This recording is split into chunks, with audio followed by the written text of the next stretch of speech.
Hello, and welcome to Brada Tales. Tonight, we're bringing you a selection of eerie stories paired with the soothing sound of rain to help you relax and drift off to sleep. Before diving into the atmosphere of suspense, leave a comment below letting us know where you're watching from and what time it is. If these stories send chills down your spine, don't forget to like, share, and subscribe. Get comfortable, let the fear gradually envelop you, and tell us what kind of stories you'd like to hear next time. Settle in, we're about to begin. When was the last time you were truly alone in your own home?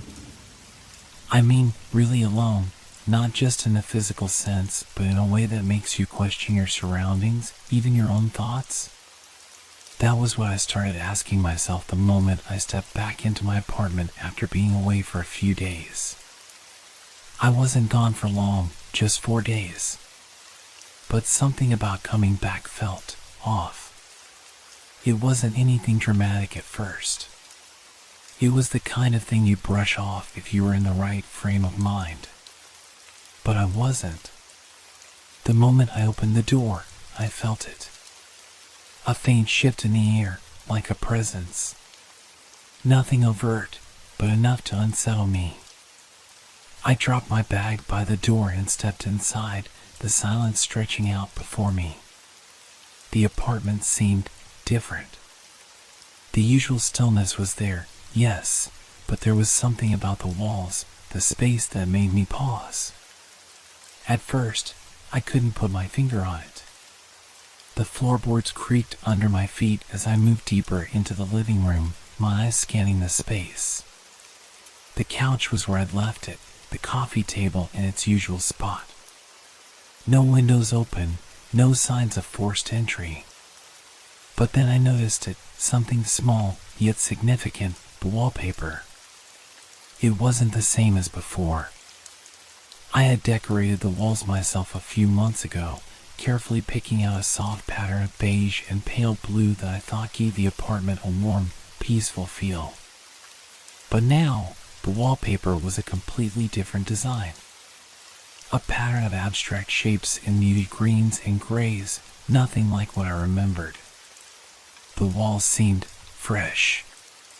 The edges of the new wallpaper were perfectly aligned, no creases, no errors.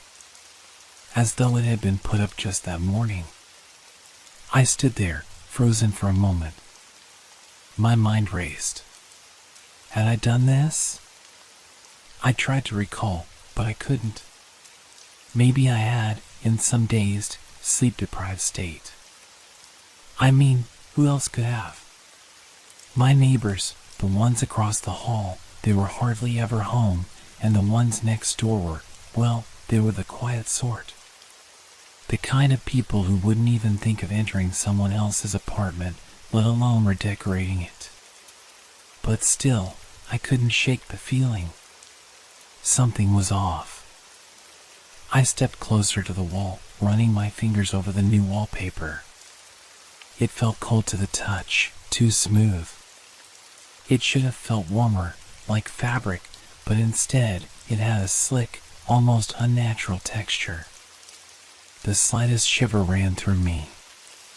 I didn't like it. I glanced over at the kitchen, still and undisturbed. The soft hum of the refrigerator was the only sound filling the silence, a comforting noise at first. But the longer I stood there, the more unsettling it became, like a ticking clock counting down to something. I turned my head back to the wall, only to find that the pattern seemed to shift slightly as I stared at it. The colors blurred together, just for a second. I blinked hard, and it snapped back to normal. I shook my head, trying to dismiss the thought. It's just stress, I muttered to myself, just a little jet lag. But deep down, I knew something wasn't right. The more I looked around, the more I realized that nothing felt quite like it used to. The space was subtly, disturbingly unfamiliar. And then, there was the sound. A faint rustling noise, like paper being scratched at. It was coming from somewhere in the apartment, but where? The walls were silent now, but that sound lingered in the air, just out of reach, as if something was moving behind the wallpaper itself. I took a deep breath and forced myself to keep calm. It was nothing. Just the apartment settling. That's all. But as I turned toward the hallway leading to my bedroom, I couldn't help but feel that something, or someone, was watching me. I couldn't shake the feeling. It clung to me like the air in the apartment, thick, heavy, almost suffocating. But I tried to rationalize it.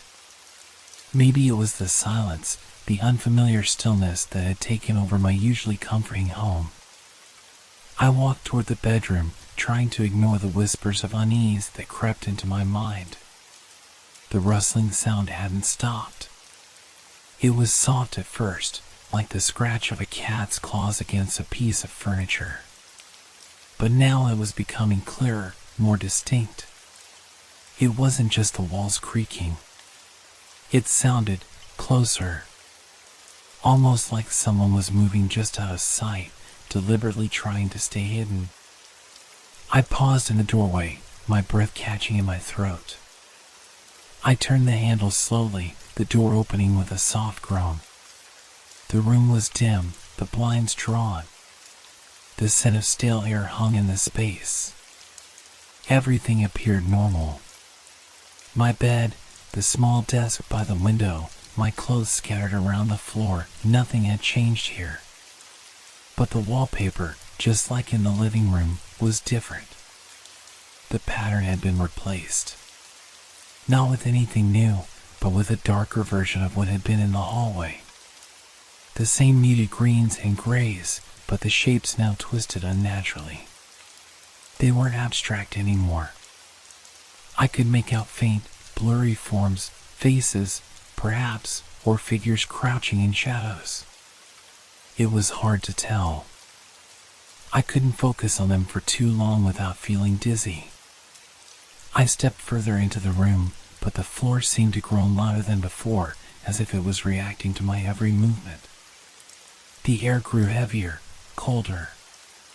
The window was shut tight, and yet a strange draft blew through the room, carrying with it the faintest scent of something like damp earth or wet leaves. A chill ran down my spine. That rustling sound came again. It was louder now, as if coming from behind the wallpaper itself. I turned my head quickly, hoping to catch a glimpse of whatever it was, but the room remained still. Too still. The more I listened, the more it sounded like scratching. Desperate scratching. Like someone, was trying to get out. I took a step back, but as I did, my eyes caught something at the edge of the room. A shadow. It was long and stretched across the floor, cast by the lamp beside the bed. The thing was moving, slowly, creeping along the floor as if it had a life of its own. But the lamp hadn't shifted.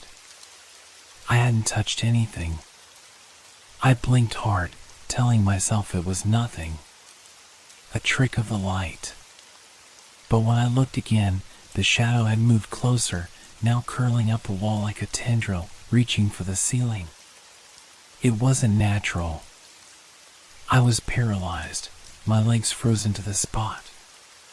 And then, from the corner of the room, came a soft whisper. It was faint at first, so faint that I wasn't sure I had heard it at all. But as I strained to listen, the whispering grew louder. It was indistinguishable, like a language I couldn't understand, soft and insistent, as if the room itself was speaking to me. Get out. The words weren't clear, but they echoed in my mind. The whispers seemed to come from all around me, filling the room, pressing out my senses. I turned toward the door, my heart hammering in my chest. But it wasn't there anymore. The door, which had been wide open a second ago, was now sealed shut. The handle was gone. There was only a smooth wall where it had been. I was trapped. I backed away slowly, my eyes darting around, searching for an escape. But the walls seemed to close in around me, the room narrowing with every breath I took. The scratching noise was louder now.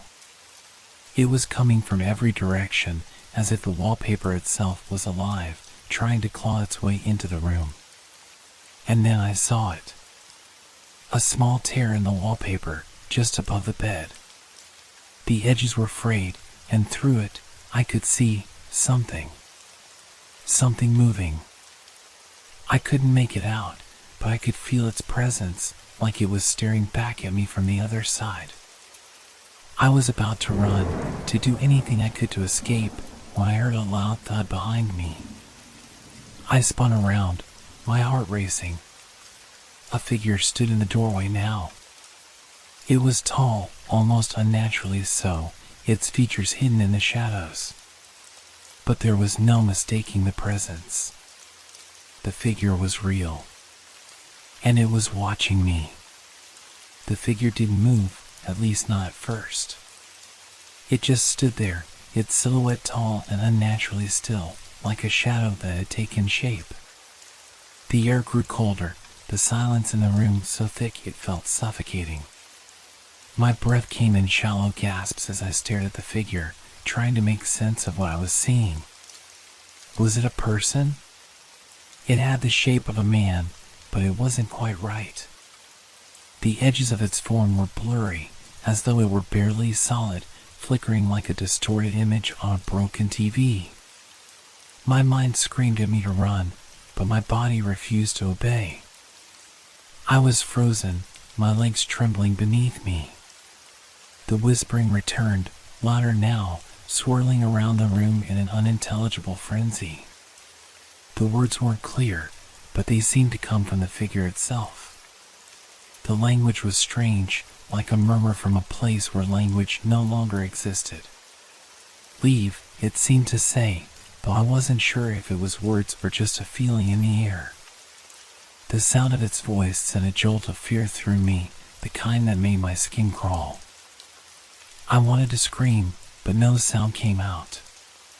The figure took a slow step forward. I could hear the soft scrape of its feet on the floor, as if it was dragging itself closer.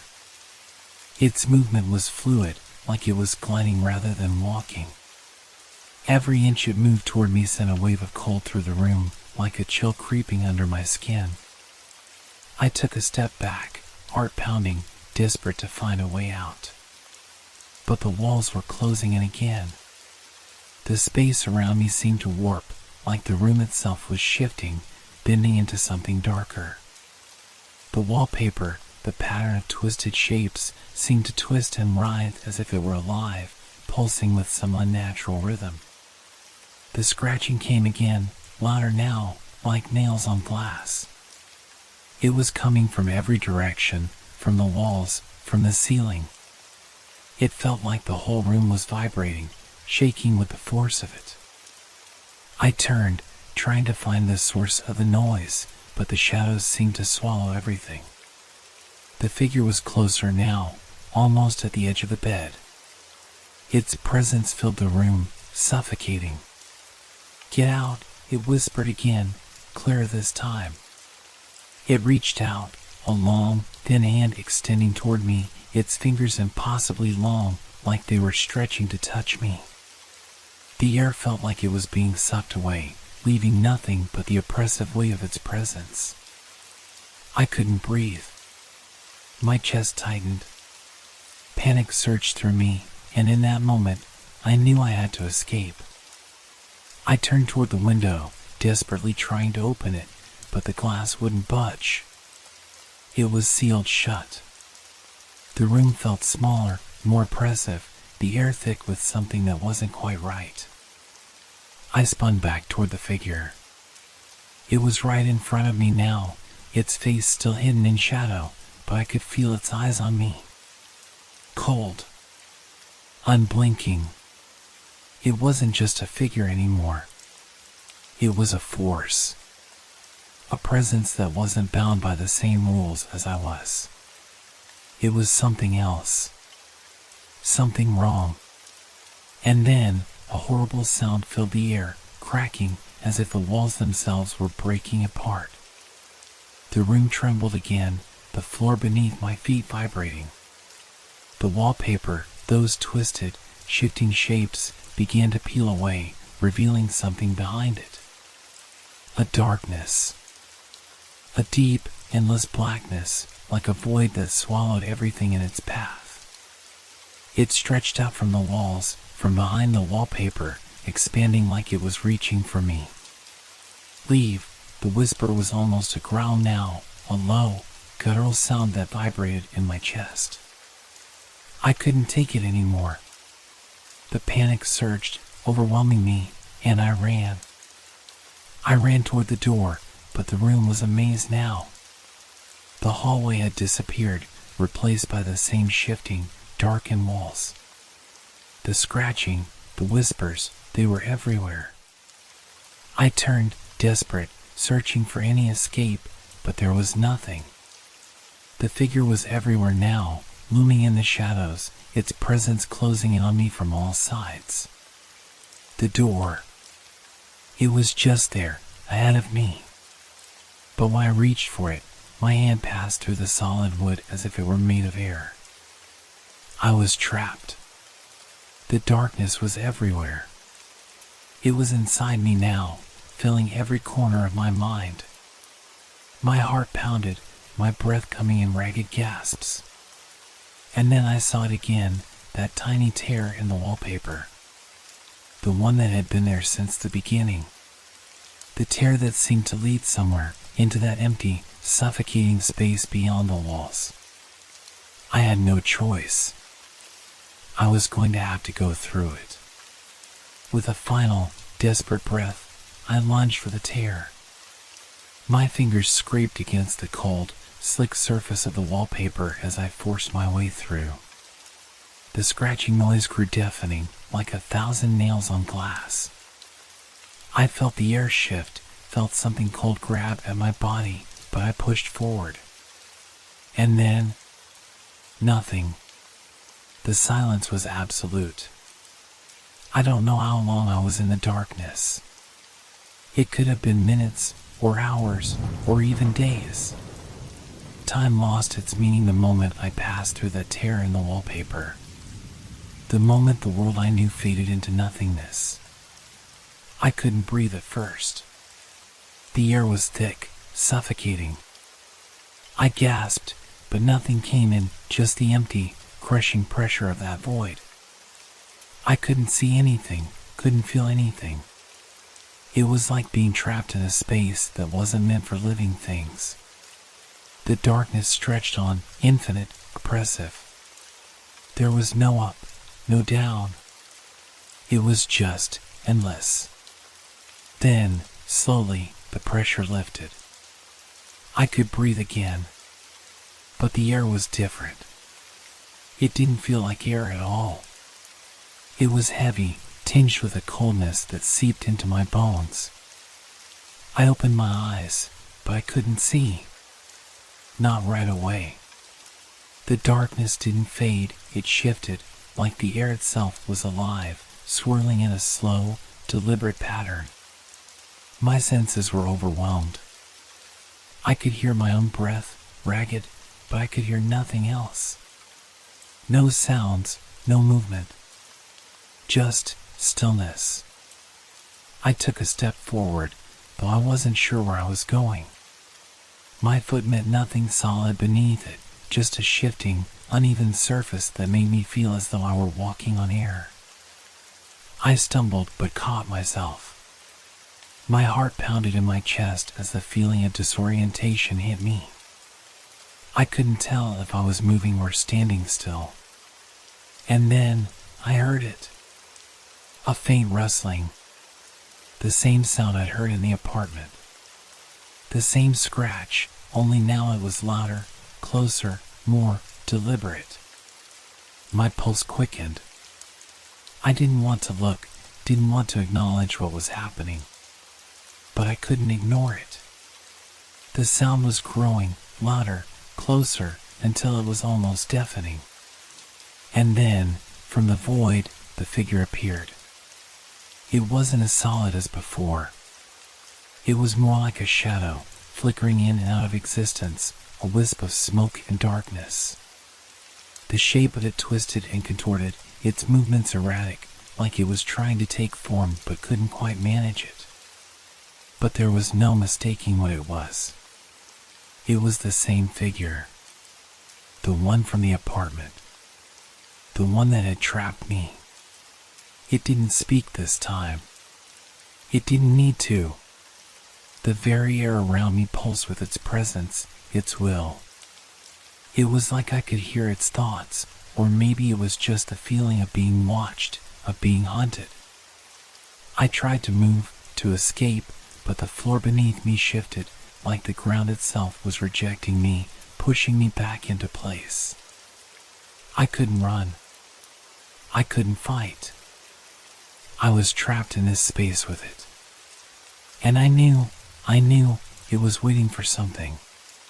For me to make the wrong move. For me to break. Please, I whispered, my voice shaking. I didn't know who I was begging. Maybe it was the thing, or maybe it was myself, pleading for some kind of mercy. The figure tilted its head, as if it understood my fear. It took a step toward me, its limbs now elongated, stretching impossibly long, like branches reaching for me. The shadows around it swirled in response, pulling at my own limbs, as if trying to drag me closer to it. I shut my eyes, not wanting to see it, not wanting to face what I knew was coming. The whispers returned, louder now. They were no longer foreign, no longer unclear. They were my own thoughts, my own fears, swirling in the air like a storm. Leave, the voice wasn't its anymore. It was mine. It was as if the figure had absorbed every bit of me, every ounce of fear, of doubt, of panic, and was now echoing it back at me. Leave. The shadows closed in tighter, and my heart began to race. I could feel the floor beneath me start to shift again, tilting like a sinking ship. I felt myself falling, but there was no ground, no solid surface to catch me. Only the cold emptiness of the void. And then, with a sickening jolt, I hit something. A wall? A floor? It was impossible to tell. My body slammed against it, the air knocked out of my lungs. I gasped for breath, struggling to regain my bearings. The darkness didn't fade. It didn't shift. It just was. But now, I could feel something different. A pressure, a weight in the air. The space wasn't empty anymore. There were eyes. Thousands of them. Watching me. Unblinking. Unmoving. But I could feel them on my skin, on my soul. I tried to scream, but the sound didn't leave my throat. It was as if the air itself swallowed it, choking me into silence. I didn't know where I was anymore. I didn't know if I was still in my apartment or if I had crossed some boundary into a place that wasn't meant for the living. And then the whispers started again, this time clear, this time unmistakable. You never left. The words hit me like a blow to the chest. You never left. I wanted to scream, to deny it, but the air was thick, no, heavy, pressing against me, drowning out every thought.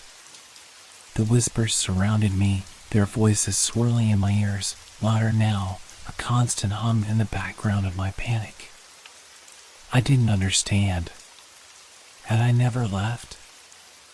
I tried to force my eyes open, to focus on something, anything, but it felt like my mind was slipping away, unraveling with every breath I took.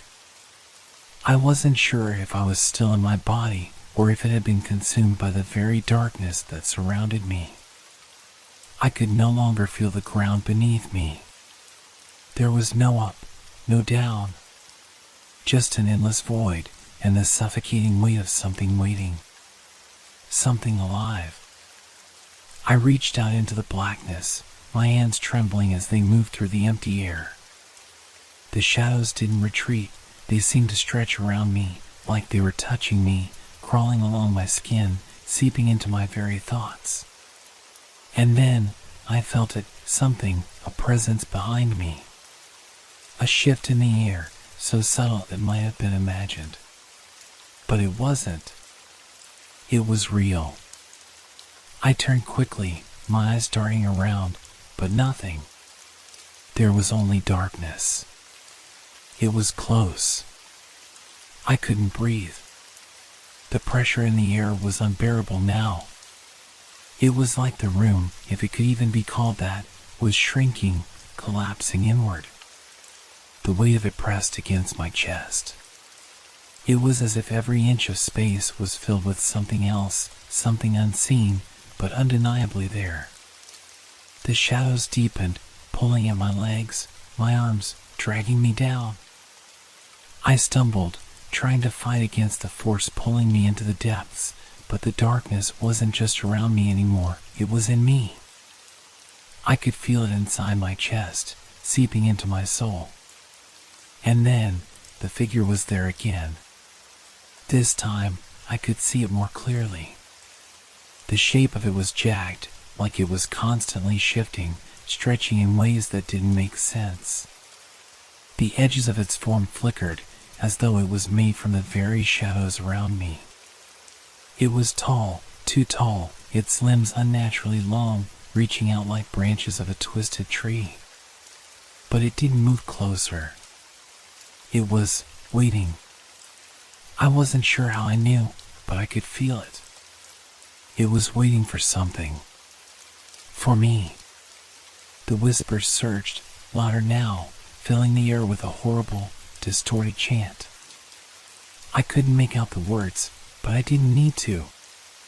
It wasn't language, it was command, a force, an undeniable presence that was pulling at my very essence. The figure didn't need to speak. It didn't need to move. I felt its intention, its will. It was waiting for me to surrender, to give in. I could feel the weight of my own fear, my own doubt, gathering inside me. The longer I resisted, the tighter the air became.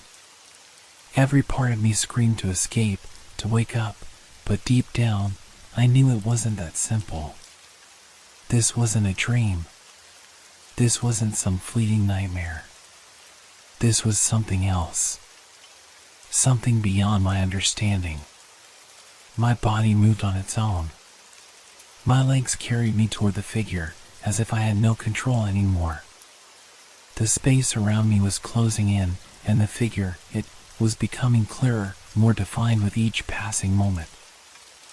I tried to scream, to shout, to force my body to stop moving, but the words died in my throat. The figure's presence crushed every thought in my mind until I could do nothing but fall toward it. The whispers reached a crescendo, and then everything went silent. For a moment, I was free. I was weightless. But only for a second. Suddenly, I was falling. Not just through air, but through something else. Something that shouldn't exist. The ground gave way beneath me, and I plunged into the darkness once more, feeling it stretch, swallowing me whole. I couldn't tell if I was screaming, if I was even alive anymore. All I could feel was the void, pulling me in, swallowing every last bit of me, until there was nothing. And then, in the deepest part of that emptiness, I heard a voice. It wasn't a whisper this time. It was clear.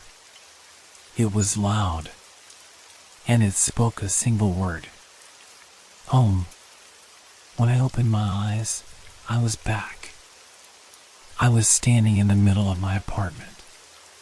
The walls were normal, the familiar beige and pale blue wallpaper was there again, the one I had picked out months ago. Everything was in its place. The floor was solid beneath my feet, the air was warm, and there were no shadows, no voices. It was just ordinary. I turned around, half expecting to see the figure behind me, to feel that suffocating pressure return. But there was nothing. No dark corners, no shifting walls. It was just my apartment, like it had always been. I don't know if I should feel relieved or terrified. Because deep down, I know that it's still here. I never left. And it's waiting for me to remember.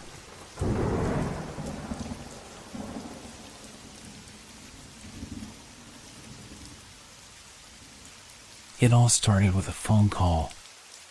At first, it seemed like any other call. The screen on my phone lit up, showing a number I didn't recognize. There was no name attached, just a string of digits, but something about it felt off. Have you ever felt that? That strange instinct, that gut feeling that something is wrong even before you know why? I had it. I glanced at the clock. It was late, nearly midnight. I wasn't expecting any calls, especially not from numbers I didn't recognize. My phone vibrated in my hand, buzzing persistently as I hesitated. Something about the call felt urgent, like I was being pulled toward it, though I couldn't explain why. Finally, I answered. The moment my thumb pressed the green icon, I felt a strange, unnerving sense of disconnection. The call went through, but the line was silent. No background noise, no breathing. Just quiet. Then, a voice. Soft at first, but there was an authority to it, a calmness that somehow made it more unsettling. "Don't go outside tonight," the voice said. I froze, my fingers gripping the phone tighter. I didn't say anything. I wanted to, but the words wouldn't come out. I opened my mouth, but all that escaped was a dry breath. Who was this? Why were they telling me this? The voice continued, as if it were reading my confusion. "Trust me. There's danger waiting for you outside. Stay in. Lock your doors." My pulse quickened. Was this some kind of prank? But it didn't feel like one. It wasn't playful. It wasn't normal. The voice had a certain weight to it, as though it knew something I didn't. But how could it? How could anyone? My mind raced, and the cold feeling in my stomach deepened. I looked around my apartment, my gaze scanning the dark corners of the room, searching for any sign that something was wrong. The air felt heavier than it should. The silence in the room felt too thick, like the walls were closing in, pressing down on me. I glanced at the phone screen again. The number was still there, but it looked strange. The digits blurred, shifting in and out of focus, almost as if they weren't real. My hand trembled as I brought it closer, trying to make sense of the number. But before I could analyze it further, the voice spoke again. "Do you believe me now?" it asked, its tone slightly more urgent. "You don't have much time." Then, without another word, the call ended. I stared at the screen, unsure of what just happened. The phone in my hand felt heavy, as if it were holding some kind of secret that I wasn't meant to understand. I sat there in the dark, trying to process everything. Was this a warning? A threat? Or was it just some bizarre coincidence, a strange prank pulled by someone who knew how to mess with my head? I wasn't sure what to do. Should I take it seriously? Or should I just go on with my night, dismissing it as nothing more than a weird incident? But then, as I sat there, listening to the stillness of the apartment, I couldn't shake the feeling that something was wrong. I couldn't ignore it. I stood up, my legs feeling stiff, and walked over to the window. The city outside was quiet, as it always was at this time of night. The only sounds were the distant hum of traffic, the occasional car passing by, and the wind rustling the leaves on the trees below. But there was something different now. It wasn't a noise, not exactly. But it was the feeling. The sensation that something was out there, waiting, watching. I glanced back at my phone, the number still sitting on the screen, now unreadable, like it had vanished. Suddenly, I was filled with the urge to do exactly what the voice had told me to do. To stay inside. To lock my doors. It was ridiculous. Why would I follow a stranger's advice? Why would I even listen to a call from a number that didn't exist? But then, another thought crossed my mind. What if the voice was telling the truth? I locked the door, then double-checked it. The feeling in the pit of my stomach wouldn't go away. I turned on the lights in every room, making sure everything was in place. The shadows that had once seemed so comforting now felt cold, eerie. I didn't know why, but the pressure in my chest only increased. Something was out there. Something was coming. And then, just when I thought the fear was too much to bear, I heard it. A soft tap at the window. At first, I thought I had imagined it, but it came again. A slow, deliberate tap. My heart skipped a beat. I approached the window cautiously, my breath catching in my throat. Peering through the blinds, I could see nothing, just the empty street, the shadows of the trees swaying in the breeze. But the tap came again, louder this time. It was coming from the window behind me. I spun around. The room was empty. There was no one there. But I knew what I had to do. The voice on the phone wasn't wrong. I had to stay inside. I locked the window, feeling the weight of the decision settle on my shoulders. The tap stopped. The silence returned. But it didn't feel comforting anymore. It felt like the calm before a storm.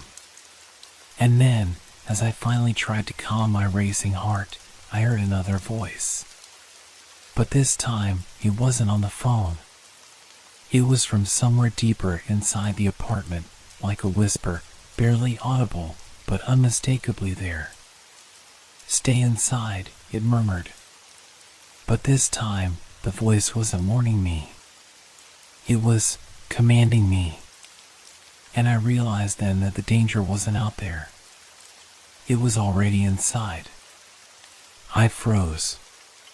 The whisper was so soft, yet it cut through the silence of the room, chilling me to the bone. My heart pounded in my chest, and I couldn't move. The air around me seemed to grow heavier, the pressure building, as though the apartment itself was tightening its grip on me. I scanned the room, every corner, every shadow, but there was nothing. No figure in the doorway. No shape lurking in the dark. Just silence. I swallowed hard, my mouth dry, and forced myself to breathe. The whisper had come from somewhere behind me, but how? There was no one else here. I was alone. The door was locked, the windows were secured. So why did it feel like something was moving, creeping, just out of sight? I backed away from the window, my eyes darting around the room. The lamp flickered briefly before the light steadied again, casting strange, elongated shadows across the floor. I could feel the hairs on the back of my neck stand on end. It wasn't just the room that felt off anymore, it was me. I was too aware, too alert, and yet I couldn't tell what was real and what wasn't. I shook my head, trying to clear the fog of confusion clouding my thoughts. "Focus," I muttered to myself. "You're just overthinking it. It's nothing. A coincidence." But even as I said it, A cold shiver ran down my spine. I couldn't shake the feeling that something was closing in, like an invisible presence pressing in from all sides. I checked my phone again, but the screen was black, as if the call had never happened. The number was gone. There was no record, no trace. "Don't go outside tonight." The words echoed in my mind. The voice, it had known something. It had warned me. I turned back to the window. The street outside was still empty, the distant hum of the city muffled by the thick walls of the apartment building. But the longer I looked, the more unsettled I became. The feeling was overwhelming, like I was being watched, like I wasn't alone anymore. The tap came again. This time, it was louder, more insistent. I turned sharply toward the window, my breath caught in my throat. The sound was unmistakable. It wasn't coming from the glass, but from the wall just beside it. A soft tapping, like a finger lightly drumming against the drywall. I took a step toward it, my pulse racing. What was it? What was happening? I pressed my ear to the wall, trying to listen. There was nothing but the hum of the building, the faint rustle of leaves outside. And then the tapping stopped. I stood there, frozen, my ear still pressed to the wall, waiting, listening. My heart beat so loudly that it felt like it would burst out of my chest. And then, from the silence, came a voice. It wasn't the whisper from earlier. It wasn't even the voice on the phone. It was something else, something deeper, more guttural. "Go to the basement." I jerked back from the wall, the words echoing in my head, reverberating through my mind like a drumbeat. The basement?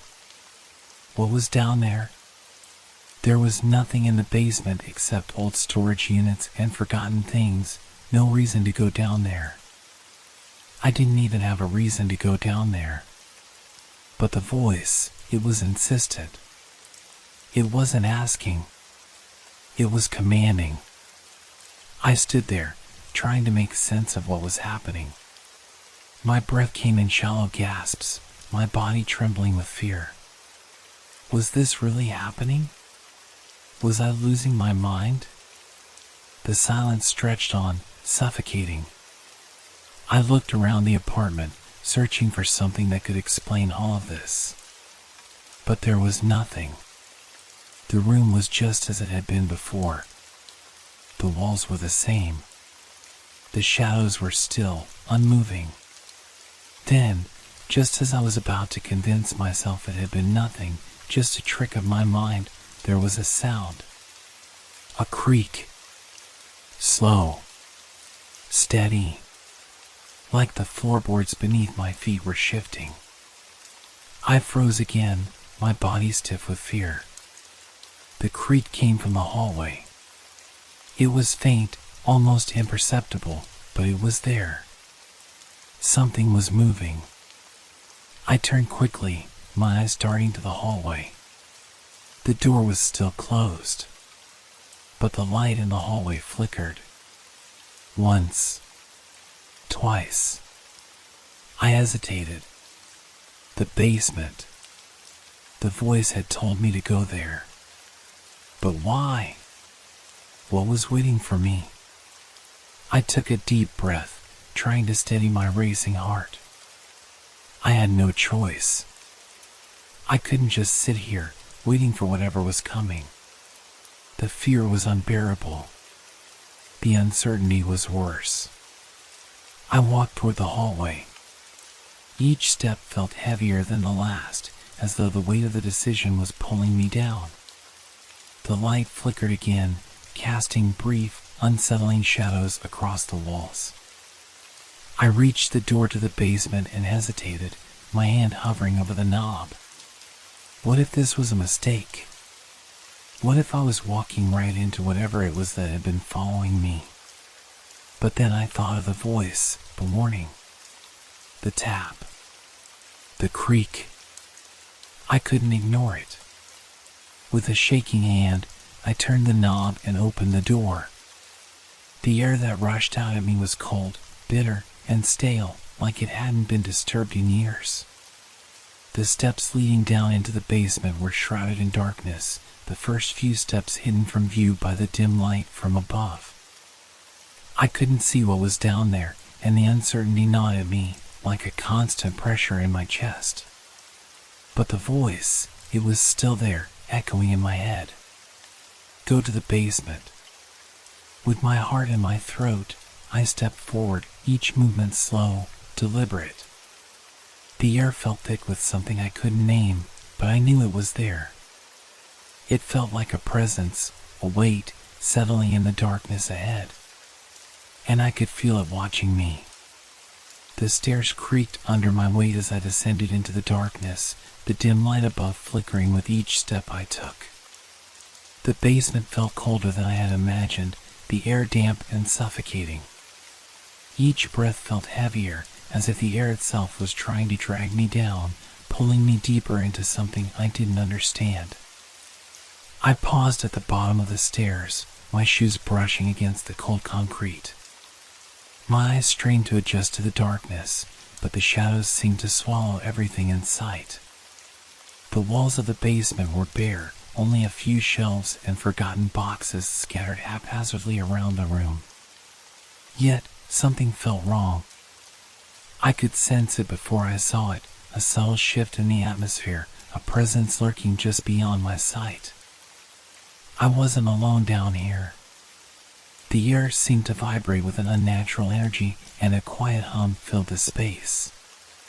It was faint, like the buzz of an old appliance, but it was there. It thrummed beneath the silence, like the hum of a machine waiting to come to life. I stepped forward, the cold creeping up my spine, and moved closer to one of the shelves. I ran my fingers along the surface of an old, dusty box. It was heavy and felt strangely warm, almost like it had been used recently. I pulled it out from the shelf and set it down in front of me, feeling a sudden unease settle in my stomach. There was something inside it. My fingers trembled as I lifted the lid. The contents were wrapped in dark cloth, and I could almost hear the faintest rustle as I uncovered them. As the cloth peeled back, my breath caught in my throat. Inside, there was a small, withered box, a box unlike anything I had ever seen. It was wooden, intricately carved, with strange symbols etched into its surface. Symbols I didn't recognize, but felt a deep sense of familiarity toward. The box seemed to pulse with an energy, like it was alive. I felt drawn to it, almost as if it were calling to me. I reached out to touch it, but the moment my fingers made contact, a sharp jolt of electricity shot through me, making me pull back in pain. My hand tingled, and the room seemed to shift slightly, like the walls themselves were moving. I stumbled back, my heart racing, and then, from the darkness, I heard it again. The whisper. Take it. It wasn't a command this time. It was a plea, a desperate, guttural sound that sent a chill down my spine. It wasn't the voice I had heard on the phone. It wasn't even the voice from earlier in the basement. This one was different, more twisted, more broken. It sounded like it was coming from deep within the walls themselves, from the very foundations of the building. I swallowed hard, trying to steady myself. I didn't know what to do. The box seemed to be calling to me, its presence overwhelming, as though it held the answers I had been seeking. But there was something deeply wrong about it. I could feel it. Take it, the voice repeated, the words reverberating in the room. And without thinking, I reached out again. This time, I grabbed the box with both hands, lifting it carefully from its resting place. The moment I held it fully in my grasp, the buzzing in the room intensified. The hum grew louder, a low, insistent sound that filled every corner of the basement. I could hear my own heartbeat thundering in my ears, but it was drowned out by the noise. The shadows seemed to writhe, bending and stretching unnaturally. I turned to leave, but as I moved toward the stairs, something caught my eye. There, in the far corner of the basement, I saw a figure. At first, it was just a silhouette, a shadow that seemed to flicker in and out of existence. But as I stared at it, the figure slowly came into focus. It was tall, towering over me, with long, outstretched arms that seemed to stretch impossibly wide. Its face was hidden in darkness, but I could feel its eyes on me. Cold, empty eyes. And as it took a step toward me, I realized it wasn't walking, it was gliding. I froze, panic surging through me. The basement door was behind me, but the figure was between me and my escape. The walls seemed to close in, the narrow space growing smaller with each passing second. The figure glided closer, and I could feel the temperature drop around me, the cold sinking into my bones. I couldn't move. My body was paralyzed with fear. And then, from behind the figure, came another sound. A slow, deliberate tapping. The tap was faint at first, like something small, like fingers against wood. But as it grew louder, it became more insistent, more urgent. The sound was coming from the far corner of the room, where the shadows seemed to grow deeper. It was like something was trying to break free from the darkness, like the very air was being torn apart. "Stay," the figure whispered. Its voice was low, deep, and terrible. I took a step back, clutching the box tightly in my hands. I could feel its weight, its power, pressing down on me. The walls of the basement seemed to pulse with energy, and the air was thick, suffocating. The figure didn't move, but its presence was overwhelming. I could feel the force of its gaze, like it was pulling me closer, drawing me into its cold embrace. I couldn't breathe. The whisper from earlier came again, louder now. "Stay." I turned and bolted for the stairs. My legs moved before I could think, my body acting on pure instinct. The tapping intensified behind me, but I didn't dare look back. I could hear the figure moving, its unnatural glide following me, getting closer.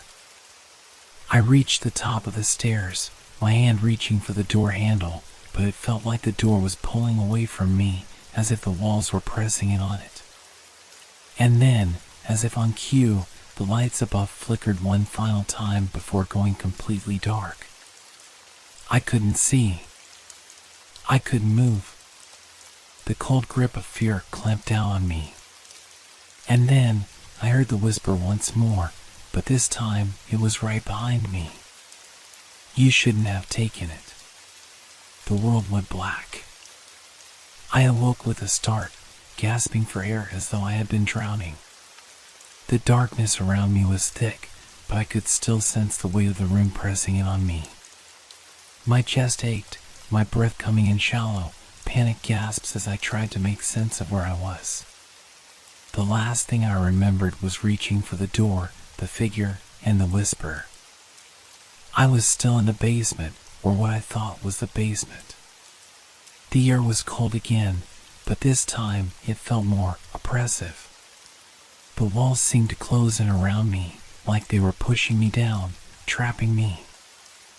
I reached out, but I couldn't feel the familiar solid concrete of the basement floor beneath my hands. Instead, it was soft, almost like damp earth, and when I pressed my palms against it, I felt a faint vibration, as though the ground was alive. I stood up quickly, my mind spinning with confusion. My head throbbed as I tried to push the fog of dizziness away. I was still gripping the wooden box, its surface cold and slick with something I couldn't identify. I looked down at it, but the symbols seemed to shimmer in the darkness, their shapes shifting, distorting, as though they were watching me. I couldn't focus. I couldn't think. All I knew was that I had to get out of here. I had to escape. But there was no way out. I tried to move toward the stairs, but when I turned around, the basement door wasn't there anymore. The doorway that had been just in front of me was now gone, replaced by a solid wall of dark stone. The space had shifted again, twisting and warping like the room itself was changing, reacting to my fear. Panic surged through me. My pulse was a drumbeat in my ears, and my legs felt unsteady beneath me. I couldn't breathe. I couldn't think. I stumbled back, my mind scrambling to find something, anything that made sense. The box in my hands felt heavy, like it was pulling me towards something. Toward the shadows that seemed to stretch out before me, deep into the darkness. And then, there was that tap again. It was soft at first, almost imperceptible, but it grew louder, closer. It came from behind me, from somewhere deep in the darkness. The tapping wasn't the slow, steady sound of fingers. On wood, it was now the sound of something dragging, something scraping along the floor. Something heavy. I turned, but I couldn't see anything. Just shadows.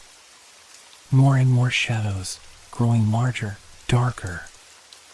And then, from the farthest corner of the room, a shape began to emerge.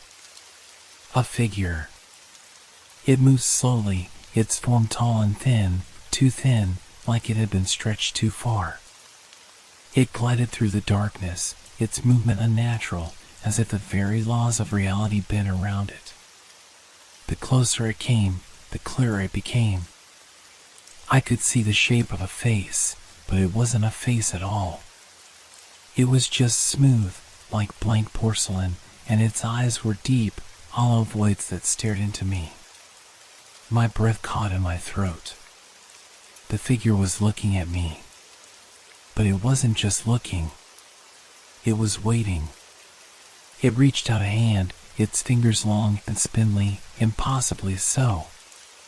It hovered just inches from me, and I felt a sharp, unexplainable sensation, like an electric shock, run through my body.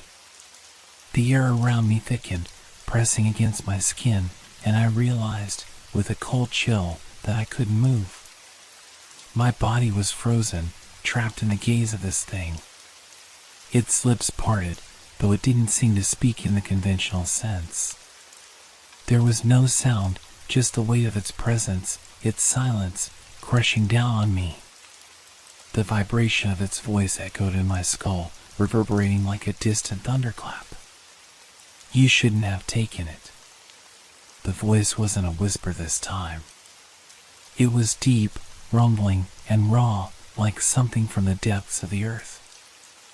I couldn't understand why, but the words hit me like a blow, knocking the wind from my lungs. I tried to scream, but nothing came out.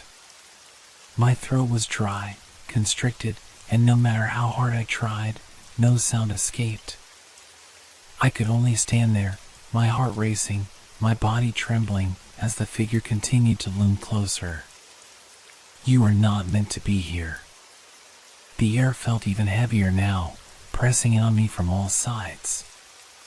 I could feel the ground beneath me shift, almost like it was alive, the damp earth trembling. The shadows around me seemed to move, writhing as if something was trying to break through them. I could hear faint scraping sounds, like claws dragging across stone. I wanted to look away. I wanted to run. But I couldn't. The figure reached out, its fingers curling toward me, inch by agonizing inch. There was no escape. The room was closing in. My vision blurred, and the shadows began to fill every corner, every crevice of the room, until it felt like I was drowning in them. And then, I felt the box in my hands grow cold. Too cold. I looked down, and for a brief moment, I saw the symbols on the box start to shift again, moving like liquid, twisting into new shapes. The energy that had been pulsing from it grew stronger, more insistent. The air hummed with power, and I could feel the floor beneath me vibrating, almost as if the building itself was reacting to the presence of the box. I didn't know what was happening, but I knew one thing: I had to get rid of it. I tried to throw it away, to drop it, to throw it into the darkness, but my hands wouldn't let go. They were stuck. My fingers were locked in place, the box glued to my palms. The figure was so close now, I could feel its breath, or what I thought was breath, on my face. It wasn't warm or cold, it was just there, like the air itself had taken on weight of its own. "It is too late for you." The words came in a surge of static, distorting in my mind like a broken radio. And then the figure's hand reached out to touch my chest. Everything went black. When I opened my eyes, I wasn't sure if I was still alive. The air was thick, but the darkness had lifted, replaced with a dim, gray light that made the shadows look almost normal, like they belonged there. I was lying on the cold, damp floor of the basement. The vibrations had stopped. The oppressive feeling was gone. The figure was gone. I sat up, my body aching, my mind reeling. I looked around, trying to make sense of what had just happened. The room appeared as it had been when I first entered: old boxes, shelves, and the stone walls that surrounded me. But something was different. It was quieter. There was no longer the feeling of presence, no unsettling whisper or unnatural hum in the air. I felt empty, as though everything that had happened had been a distant nightmare. And yet, the box was still in my hands. I looked at it, still gripped tightly between my fingers. It felt like it belonged to me now, no longer just an object of dread, but something that had become part of me. The symbols on the surface of the box had stopped shifting. They were still, but their presence was heavier now, as though they had settled into my bones. I slowly pushed myself to my feet. My legs wobbled, but I managed to steady myself. The room seemed normal again, or at least as normal as a dusty basement could be. I had expected to feel relief, to run up the stairs and escape whatever nightmare I had just experienced, but there was still that nagging feeling something wasn't right. Something was waiting. The silence in the room was broken only by the faint sound of a phone vibrating. I froze. It was coming from somewhere nearby, inside my pocket. I hadn't even realized I still had my phone with me, but I quickly fumbled for it, my fingers trembling. I looked at the screen, but my heart sank when I saw the number. It was the same number as before. The one that had called me earlier. The one that didn't exist. I answered the call, and for a moment, all I could hear was static. Then, a voice broke through, a voice I recognized. It was the same voice from the phone call, from the basement. "You shouldn't have taken it." I clenched my jaw, trying to steady my breath. The voice didn't sound like a warning anymore. It sounded sad. It was quieter, more distant. Like something was fading. "You are not the first," it continued, and there was a strange echo to the words, as if they came from somewhere far beyond the phone line. "And you will not be the last." My heart pounded in my chest. "What do you want from me?" I asked, my voice shaking, though I didn't want it to. "What is happening? What do you want with the box?" There was a long silence on the other end, and for a moment I thought the call had disconnected. But then the voice came back, clearer now. Stronger. "The box is part of something older," it whispered. "Something that cannot be stopped. It has already begun. And now you are tied to it. Tied to us." I felt a chill crawl up my spine. I could hear the weight of the words in my mind, pressing down, suffocating me. I wanted to drop the phone, throw it away, but my hand wouldn't obey. I was too afraid to let go. It calls to you, the voice said, almost as if it were pitying me. And now it is too late. You cannot leave. I felt the basement closing in again. The walls seemed to shrink, the shadows deepening, twisting in on themselves. The box in my hands pulsed again, sending a shock of energy through my arms. My body was no longer my own. It felt like the box was controlling me, pulling me deeper into whatever was waiting. The room, the shadows, the whispers, everything began to merge. The line between reality and something else blurred. And then, with a sudden, jarring movement, I was no longer in the basement. I was standing outside. The sun was setting, casting long, eerie shadows across the street. I was standing in front of the same building, the one where it had all started. But something was different. The air felt heavier. The streetlights flickered in an unnatural rhythm. And when I looked around, I saw people. But they weren't normal people. Their faces were blank, their eyes hollow, as though they were walking shells. I looked down at the box again, and this time, the symbols on it glowed faintly, casting an otherworldly light on my hands. The air around me crackled with electricity, and a low hum began to grow louder, rising in pitch until it seemed to vibrate in my bones. I wasn't sure what was happening anymore. But I knew one thing for certain: I had crossed a line. The box had brought me here, and now I was part of it. A part of something that no one should ever understand.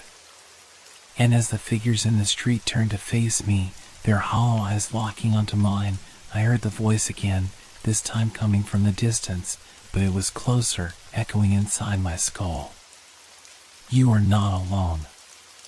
And I knew then that there was no turning back. The box had claimed me.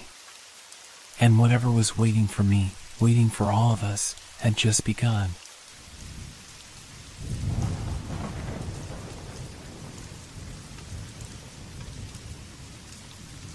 It was an ordinary day when I bought my ticket. Nothing special, just a routine train ride to visit my friend in another city. The station was crowded as usual, the loudspeaker announcements echoing off the walls. People rushed to and from the platforms, all absorbed in their own worlds. I wasn't paying attention to anything other than the task at hand, getting the ticket, finding my train, and getting on. But something caught my eye as the clerk handed me my ticket. There, in the corner, was something strange.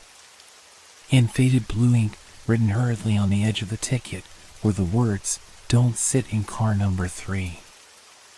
I froze for a moment. My mind raced. What could that possibly mean?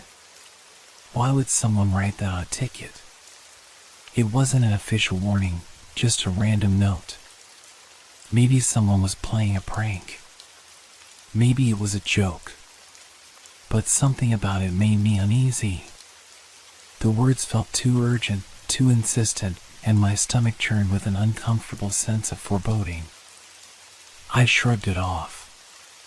After all, I had a ticket, and I had a train to catch.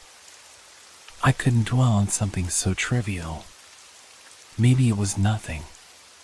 Just a weird coincidence. But the thought kept gnawing at me as I made my way to the platform. The train was packed, as expected, and I walked through the cars, looking for an empty seat. I came to car number 3, but when I reached for the door, the note came back to my mind. Don't sit in car number 3. It felt ridiculous, but I couldn't bring myself to board that car. I couldn't explain why, but my feet carried me past it, to car number 4 instead. It wasn't a big deal, I told myself. Just a stupid piece of paper. A meaningless warning. I found a seat by the window and settled in. The train began to move, its wheels clicking rhythmically on the tracks. As we sped out of the station, I tried to relax, but that strange feeling lingered in my chest. Something wasn't right. The ride was uneventful at first, but as the train continued its journey, I began to notice something odd. The other passengers in my car seemed distant, detached. They were all staring straight ahead, not talking, not moving. It was like they were frozen in time, as though they were merely passengers in some dream. Their faces were pale, their eyes hollow. I looked down at my ticket again. The note was still there, as if it were mocking me. I glanced toward car number 3, but the curtains were drawn and I couldn't see inside. A chill ran down my spine as I wondered what had been so urgent about that warning. After a while, I heard a sound from the car ahead. At first, I thought it was just the train rattling on the tracks, but then it grew louder, like something heavy had been thrown against the walls. A muffled crash, followed by silence. Then, a loud screeching sound. I sat up straight in my seat, my heart pounding in my chest. I looked at the people around me again. They still weren't moving, their eyes glazed over. I felt an overwhelming sense of isolation, like I was the only one truly awake in this strange, frozen world. The train continued to rattle along, and I could hear the faint sound of whispers, but they weren't coming from anyone around me. It was like the air itself was whispering. There was no way to describe it, an eerie, unintelligible murmur that sent shivers through my body. Suddenly, the loudspeaker crackled to life. "Attention, passengers. This train will be making an emergency stop due to an incident in car number 3. Please remain in your seats. Further instructions will follow." My heart skipped a beat. The words felt like a punch in the gut. The train screeched to a halt, and I gripped the armrest tightly, my breath quickening. My thoughts raced. What had happened in car number 3? Had I been right to avoid it? Or had I just been foolish? I heard the sound of doors opening and hurried footsteps as train personnel moved through the cars. But no one came into my car. No one asked if we were okay. The silence was deafening. Eventually, the doors of car number 3 opened. A man in a uniform stepped in and spoke in a quiet, shaky voice. "We're rerouting the train. There's been an accident in car number 3. The air felt thick with dread. I wanted to ask what happened, but I couldn't bring myself to. Something told me I didn't want to know. The man quickly moved on to the next car, and the train started moving again, but everything had changed. The atmosphere was heavy, the air pressing down on my chest. I glanced at my ticket again. The note on it seemed to have taken on a new weight. It wasn't a joke. It was a warning. But I still didn't know from who. Or from what. The rest of the journey passed in a blur. I couldn't shake the feeling that something had shifted, that I had narrowly escaped something awful. When I finally reached my stop, I stepped off the train, but the unease stayed with me. I never found out what happened in car number 3. The news didn't mention anything about an incident, and the train company refused to comment. But that note, it had saved me. It had warned me. And now, I couldn't shake the thought that there was something more to it, something I wasn't supposed to understand. And I never bought another train ticket without checking it carefully. The train ride should have been a simple, uneventful journey. I had done it countless times before, taking the same route to visit friends, to travel for work, to explore different parts of the country. There was nothing special about today, except that one strange moment, the note on the ticket. It kept gnawing at the back of my mind. I couldn't shake the feeling that something was wrong, even as the train moved steadily down the tracks. The rhythm of the wheels on the rails usually had a soothing effect, but today it was different. Each click, each turn, felt heavier somehow, like the weight of the world was pressing down on me. I glanced around the car. It was quiet, almost too quiet. The other passengers sat with their eyes fixed on something, but their faces were distant, as if they were somewhere else. A few people glanced at their phones, but even those small movements seemed mechanical, like they were simply going through the motions. I could barely hear the faint rustling of pages turning from the person sitting across from me, but it didn't comfort me the way it normally did. It felt like something was off. The silence seemed to thicken with every passing minute, and the more I thought about the note, the more the unease inside me grew. Don't sit in car number 3. The words echoed in my head. Had I made the right choice by avoiding it? Or had I just avoided something worse by staying away? I looked back toward car number 3. The curtains were drawn tightly, blocking the view of the interior. But the thought of what might be lurking inside made my heart race. I glanced at the other passengers. They didn't seem concerned at all, yet I could feel the fear simmering beneath the surface. Something wasn't adding up. The train sped on, the landscape outside the window blurring as we entered a stretch of track that was flanked by trees. I noticed the scenery was eerily still. There were no birds flying, no cars passing on the nearby roads, just the stillness of the countryside. The normal hum of the train was replaced by an odd, hollow sound, like the world around us had been muted. I shifted uncomfortably in my seat, my fingers twitching around the edges of my ticket, as if the note would somehow offer an explanation if I looked at it again. The message was clear enough, but why had someone felt the need to write it? Don't sit in car number 3. I could feel the tension building in my chest. My throat tightened and the air seemed colder. I wanted to ignore the feeling, tell myself that it was just paranoia.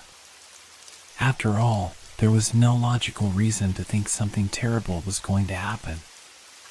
I was just being foolish. But then, the train hit a sharp curve and everything shifted. The screech of the metal wheels against the track sent a jolt through the car, throwing me off balance. I grabbed the armrest, and the unsettling silence was shattered by a low rumble that seemed to come from deep within the train. At first, I thought it was just the train moving over rough ground, but then the noise became louder, more distinct. It was a heavy thudding sound, like something, or someone, was moving through the train, just out of sight. I glanced at the other passengers again. They still sat motionless, staring ahead. Not one of them seemed to notice the sound, as though it weren't even happening. But I could feel it. Something was there. Something was wrong. I stood up, my legs unsteady, and moved toward the door leading to car number 3. The urge to look inside was overpowering, but a voice deep inside me screamed not to. I paused for a moment, my hand hovering over the door handle. Don't go in there. It's not worth it. But the pull was undeniable. I knew, somehow, that I had to see what was happening. Slowly, I pushed the door open just a crack, peering into the hallway that led to the forbidden car. A dim light flickered overhead, casting long shadows on the walls. The sound had stopped, but the air was thick with tension. My pulse was racing, and I felt as though I was being drawn into something I couldn't understand. Then, just as I was about to take a step forward, I heard the voice. It was soft, barely a whisper, but it was unmistakable. Don't go in. I froze. My heart skipped a beat. The voice wasn't from anyone in the car. It wasn't even from the speakers. It came from nowhere, just a quiet warning, as though the very air around me was speaking. I turned quickly, my eyes scanning the car. The passengers remained as they were, unfazed. But the whispering voice seemed to echo in my ears, persistent and cold. "Don't go in." I stepped back from the door, my body trembling with the weight of a warning. I didn't know what was in car number 3, but I knew I didn't want to find out. The train lurched again, and I stumbled, catching myself on the nearest seat. My head spun, and for a moment, I felt like the world had shifted, like something had changed in a way I couldn't comprehend. I sank back into my seat, my breath shallow. The urge to look at the ticket again was overwhelming, but I didn't want to. I already knew what it said, and I didn't need to be reminded of it. The train continued to rumble forward, the rhythmic clicking of the wheels no longer comforting, but almost oppressive. I wanted to leave, to get off the train and forget this entire experience. But I couldn't. I was trapped in this slow-moving nightmare. I glanced toward car number 3 once more, the curtains still drawn tight. The faint sound of a long buzz from behind the door, like a distant engine or something much more sinister. My hands clenched into fists, the notes still burning in my pocket. And I knew, without a doubt, that whatever was waiting in car number 3 was not something I could escape from by simply avoiding it. It was already here. The train's slow, rhythmic pulse continued, but it did nothing to calm the growing sense of dread that tightened around my chest. My fingers dug into the armrest as I tried to control my breathing, forcing myself to focus on the simple fact that I was still just on a train, on a track, heading toward an unknown destination. But my mind refused to let go of the nagging feeling that something was wrong, that something unspeakable was waiting just beyond the reach of the ordinary world. The voice had been clear, "Don't go in." But it had come too late. The damage was done. The doubt it planted in me had taken root, and now every second felt like an eternity, stretching out in slow, agonizing waves. I turned back toward car number 3 again, my eyes darting to the door. It remained unchanged, the thin crack between it the only visible opening to the unknown. The rest of the train car was quiet, too quiet, like the passengers were all holding their breath, waiting for something that I couldn't see, couldn't hear. I tried to shake off the fear, tried to remind myself that there was no reason to believe in the supernatural, no reason to fear anything I couldn't explain. But the closer I got to that door, the stronger the sensation grew, an almost suffocating pressure in the air, like the world itself was bracing for something awful. I stood up again, my legs unsteady. This time, my steps were deliberate, but the unease in my stomach was a hard weight, like a stone lodged in my gut. As I walked toward the door, I noticed a man sitting across from me. His eyes were closed, his head leaned back against the seat as if asleep. But something about him seemed off. His skin was unnaturally pale, and I couldn't remember seeing him board the train. My eyes narrowed, and I could almost feel his gaze, though his eyes remained shut. A faint chill crawled up my spine, but I refused to let it stop me. Whatever was behind that door, I had to know. I couldn't just ignore the warning and pretend everything was fine. I had to face it, whatever it was. I reached the door, my hand trembling as I touched the cold metal handle. It was even colder than I expected, and as I gripped it, a deep shiver ran through me. The low hum from within car number 3 was still there, but now it sounded different. It wasn't just a buzz, but a sound with a rhythm, a pulsing beat that seemed to match the thumping of my heart. I took a deep breath, steeling myself, and pulled the door open. For a moment, I saw nothing but darkness. The hallway leading into car number 3 was shrouded in an unsettling blackness, as though the lights within had been extinguished long ago.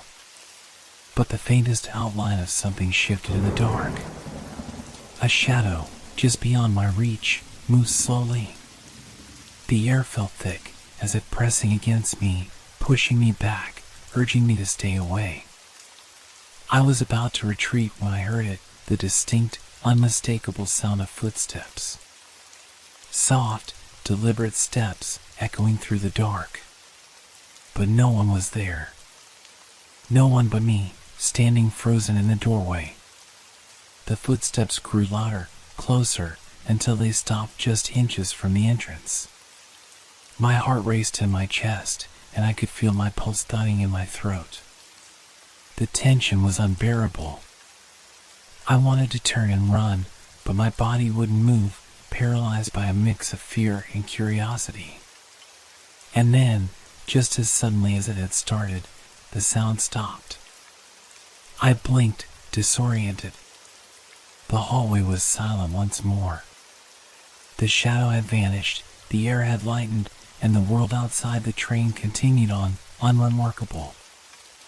I stepped back, closing the door softly behind me. The heaviness in my chest hadn't lifted, but there was a strange sense of calm in my stomach. Something was off, but it didn't feel like a warning anymore. It felt like a test, like whatever was in car number 3 wanted me to come closer, wanted to see if I would. I stumbled back to my seat, my mind a whirl of conflicting thoughts. Was it real? Was I imagining things? Had I seen something I wasn't meant to? The man who had been sitting across from me was gone now. His seat was empty, the fabric of the seat cushions pressed down as if someone had been sitting there just moments before. But there was no trace of him, nothing left behind but the quiet hum of the train. I couldn't remember him leaving. I glanced around again. No one seemed to notice anything strange. The other passengers were still sitting in their seats, lost in their own worlds. And yet, there was a subtle shift in the air, a sense that we were no longer traveling through ordinary space. The train had become something else, a place where time didn't follow the rules I understood. I looked back toward car number 3. The door was still there, still closed, but now it felt like it was watching me. Waiting. I couldn't help myself. I had to know. I stood again, this time moving with more certainty, my feet carrying me toward the door as though something outside of myself was guiding me. When I reached the door, I paused for a second, listening. The sound of the footsteps was back. It was faint but clear, moving closer. I wasn't alone in the hallway. And this time, I wasn't sure I wanted to find out who or what was there. But I couldn't stop myself. I opened the door. And then, everything went black. I awoke to a cold, clammy sweat covering my skin. The darkness was thick, pressing on all sides like an unseen force. My chest felt tight, my breathing shallow, and my head throbbed with the remnants of a sudden, sharp pain that had jolted me awake. The train was still moving. I could hear the faint hum of its wheels against the tracks, but something felt wrong. I sat up slowly, blinking as my eyes struggled to adjust. The darkness I had woken up in was not the same. The familiar flicker of the overhead lights was gone. The car around me seemed different, somehow distorted, distant. I reached out for the armrest, my hand brushing against something cold and unfamiliar. A metal pole? A different texture? My heart began to race again, the panic starting to creep in. I stood up, disoriented, my body stiff with the after effects of whatever had just happened. The seat I had been sitting in was gone. The train car had changed.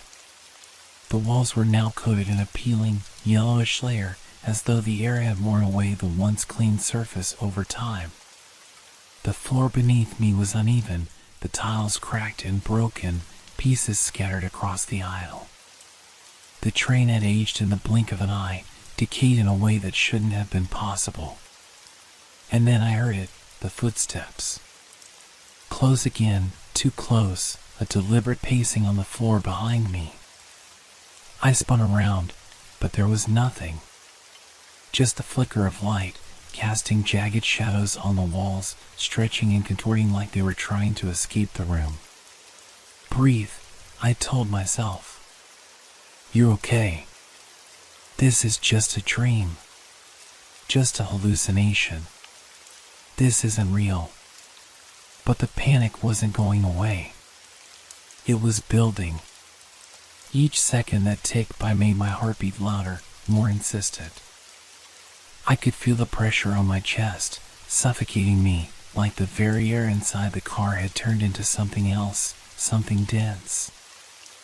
I stumbled forward, my hands pressed against the crumbling walls as I made my way toward the door. I had to get out. I had to leave this place, this train, this nightmare. But when I reached the door, it wasn't the same as before. The handle was gone. There was no latch, no way to open it. The door had been sealed shut. I banged on it, trying to force it open, but it wouldn't budge. The silence that followed was worse than the sound of the footsteps. My own heartbeat, my breath, the faint squeak of the floor beneath me, these were the only sounds left in the world. And then, without warning, the voice spoke again. You shouldn't have opened the door. The words were soft, almost a whisper, but they carried an unbearable weight. My body went cold, every muscle locking in place as I turned toward the source of the voice. It wasn't just in my head. The voice had come from somewhere, someone, in the dark. I couldn't see who it was, but I could feel them. A presence, heavy and oppressive, standing right behind me. My heart pounded so loudly in my chest I was sure it could be heard from miles away. I turned slowly, my body unwilling to listen to my mind, as though some force was urging me to confront whatever was behind me. There, in the dark, a figure stood motionless. Its shape was faint at first, indistinct in the low light. But as I squinted, I could make out the faint outline of a person, a man.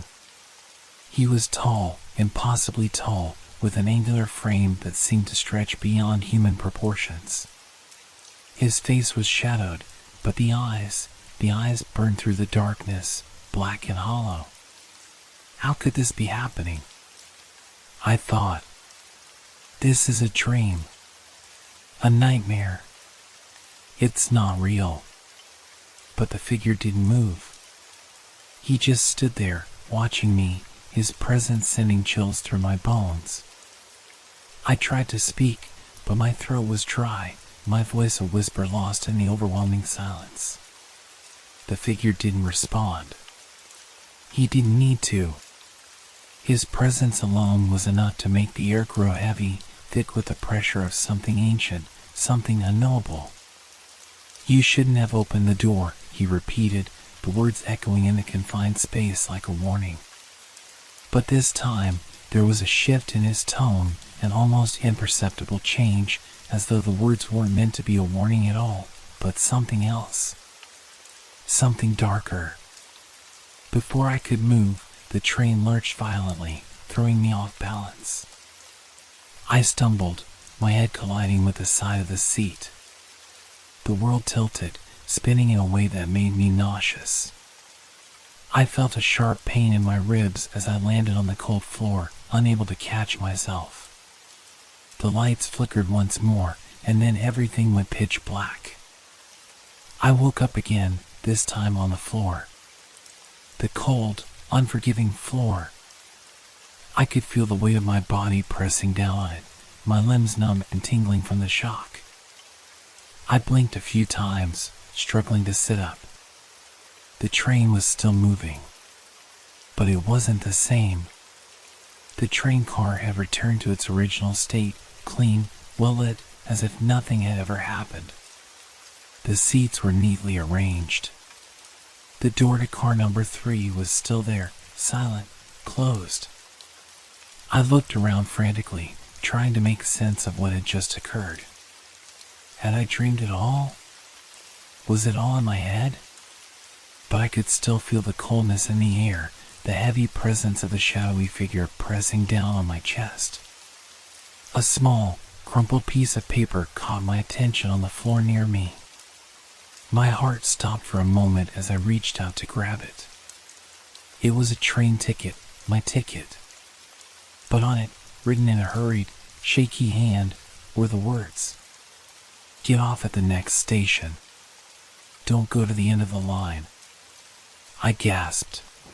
The ticket was mine, but the handwriting wasn't. It wasn't mine. I held it up, my fingers trembling, and just as I did, I saw the door to car number 3 open slightly. The same dark, empty hallway greeted me. Someone was waiting.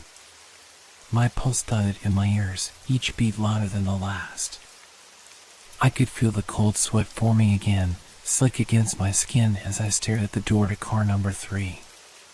The ticket in my hand trembled as I held it, the warning written on it still burning in my mind. Get off at the next station. Don't go to the end of the line. I wasn't sure if it was fear or something deeper, something primal that kept me rooted in place. Every instinct screamed at me to leave, to get off the train at the next stop and never look back. But my legs were frozen, my body locked in a state of terror that I couldn't escape. The door to car number 3 creaked, an eerie sound that sliced through the silence like a knife. I didn't want to look, but I couldn't help it.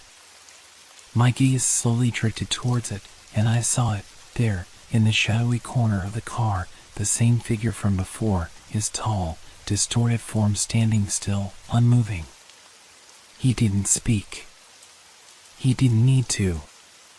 The weight of his presence was enough to send a ripple of dread through my body, the kind of fear that made every hair on my neck stand on end. His eyes locked onto mine, black and hollow, like two pits of emptiness that sucked the very light out of the room. "Why are you doing this?" I wanted to scream, but my voice was caught in my throat, trapped by the paralyzing fear that had a hold on me. I couldn't speak. I couldn't breathe. The oppressive atmosphere in the car felt like it was closing in around me. I glanced at the door to the next car. I needed to leave. I needed to escape, but there was nowhere to go. The darkness in car number 3 was drawing me in, pulling me toward it with an almost magnetic force. And the more I tried to resist, the harder it became to break free. I couldn't move. My body was frozen, as if the train itself had a hold on me, keeping me in place. My heart hammered against my chest, and the sweat on my brow started to sting my eyes. And then, I heard it, the faint sound of whispers, like a chorus of voices, overlapping and indistinct.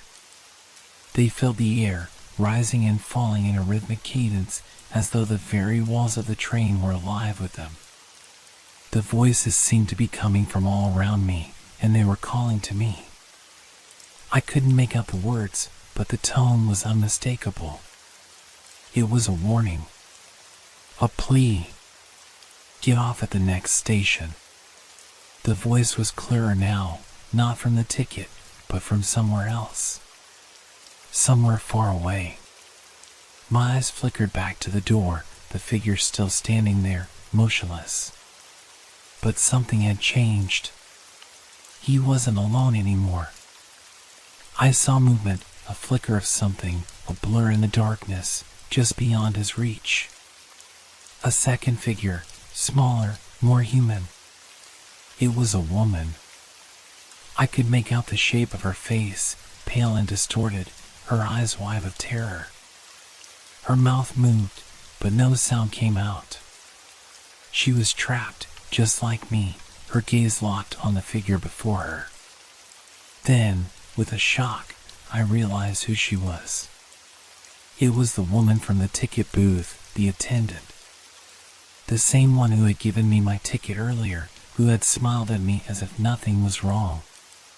She was trying to warn me, too. The train jolted suddenly, the violent shift almost knocking me off my feet. I stumbled, my body swaying with the force of the motion, and then the sound of the brakes screeched through the air, a horrifying, high-pitched whine that set my nerves on edge. The train was slowing down. The next station was coming.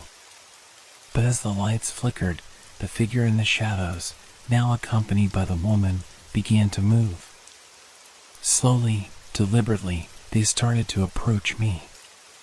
Their movements were unnatural, jerky, like something out of a nightmare.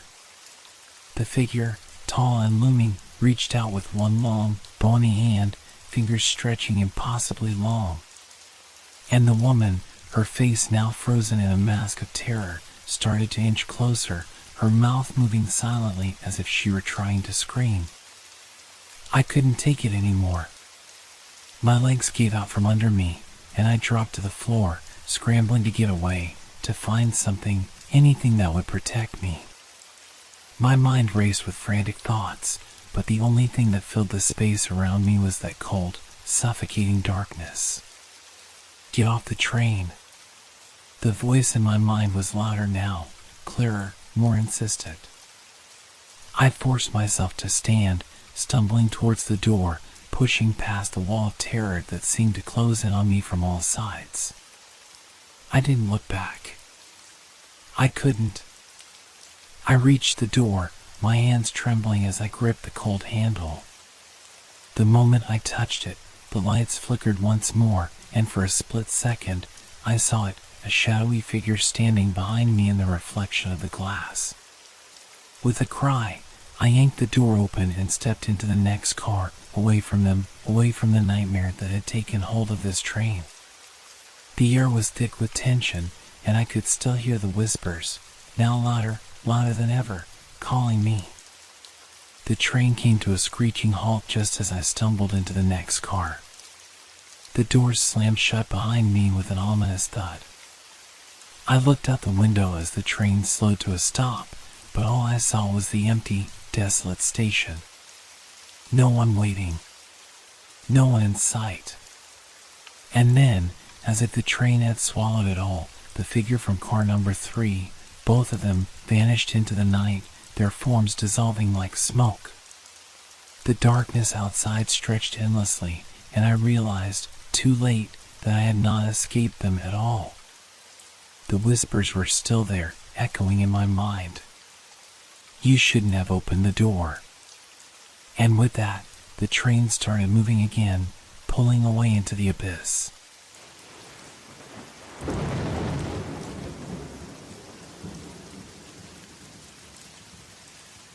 Have you ever had the feeling that someone is watching you? Not in a paranoid, I think I left the oven on way, but in a way that feels far too real? I've been living in the same apartment for years now, quiet, peaceful, and usually very boring.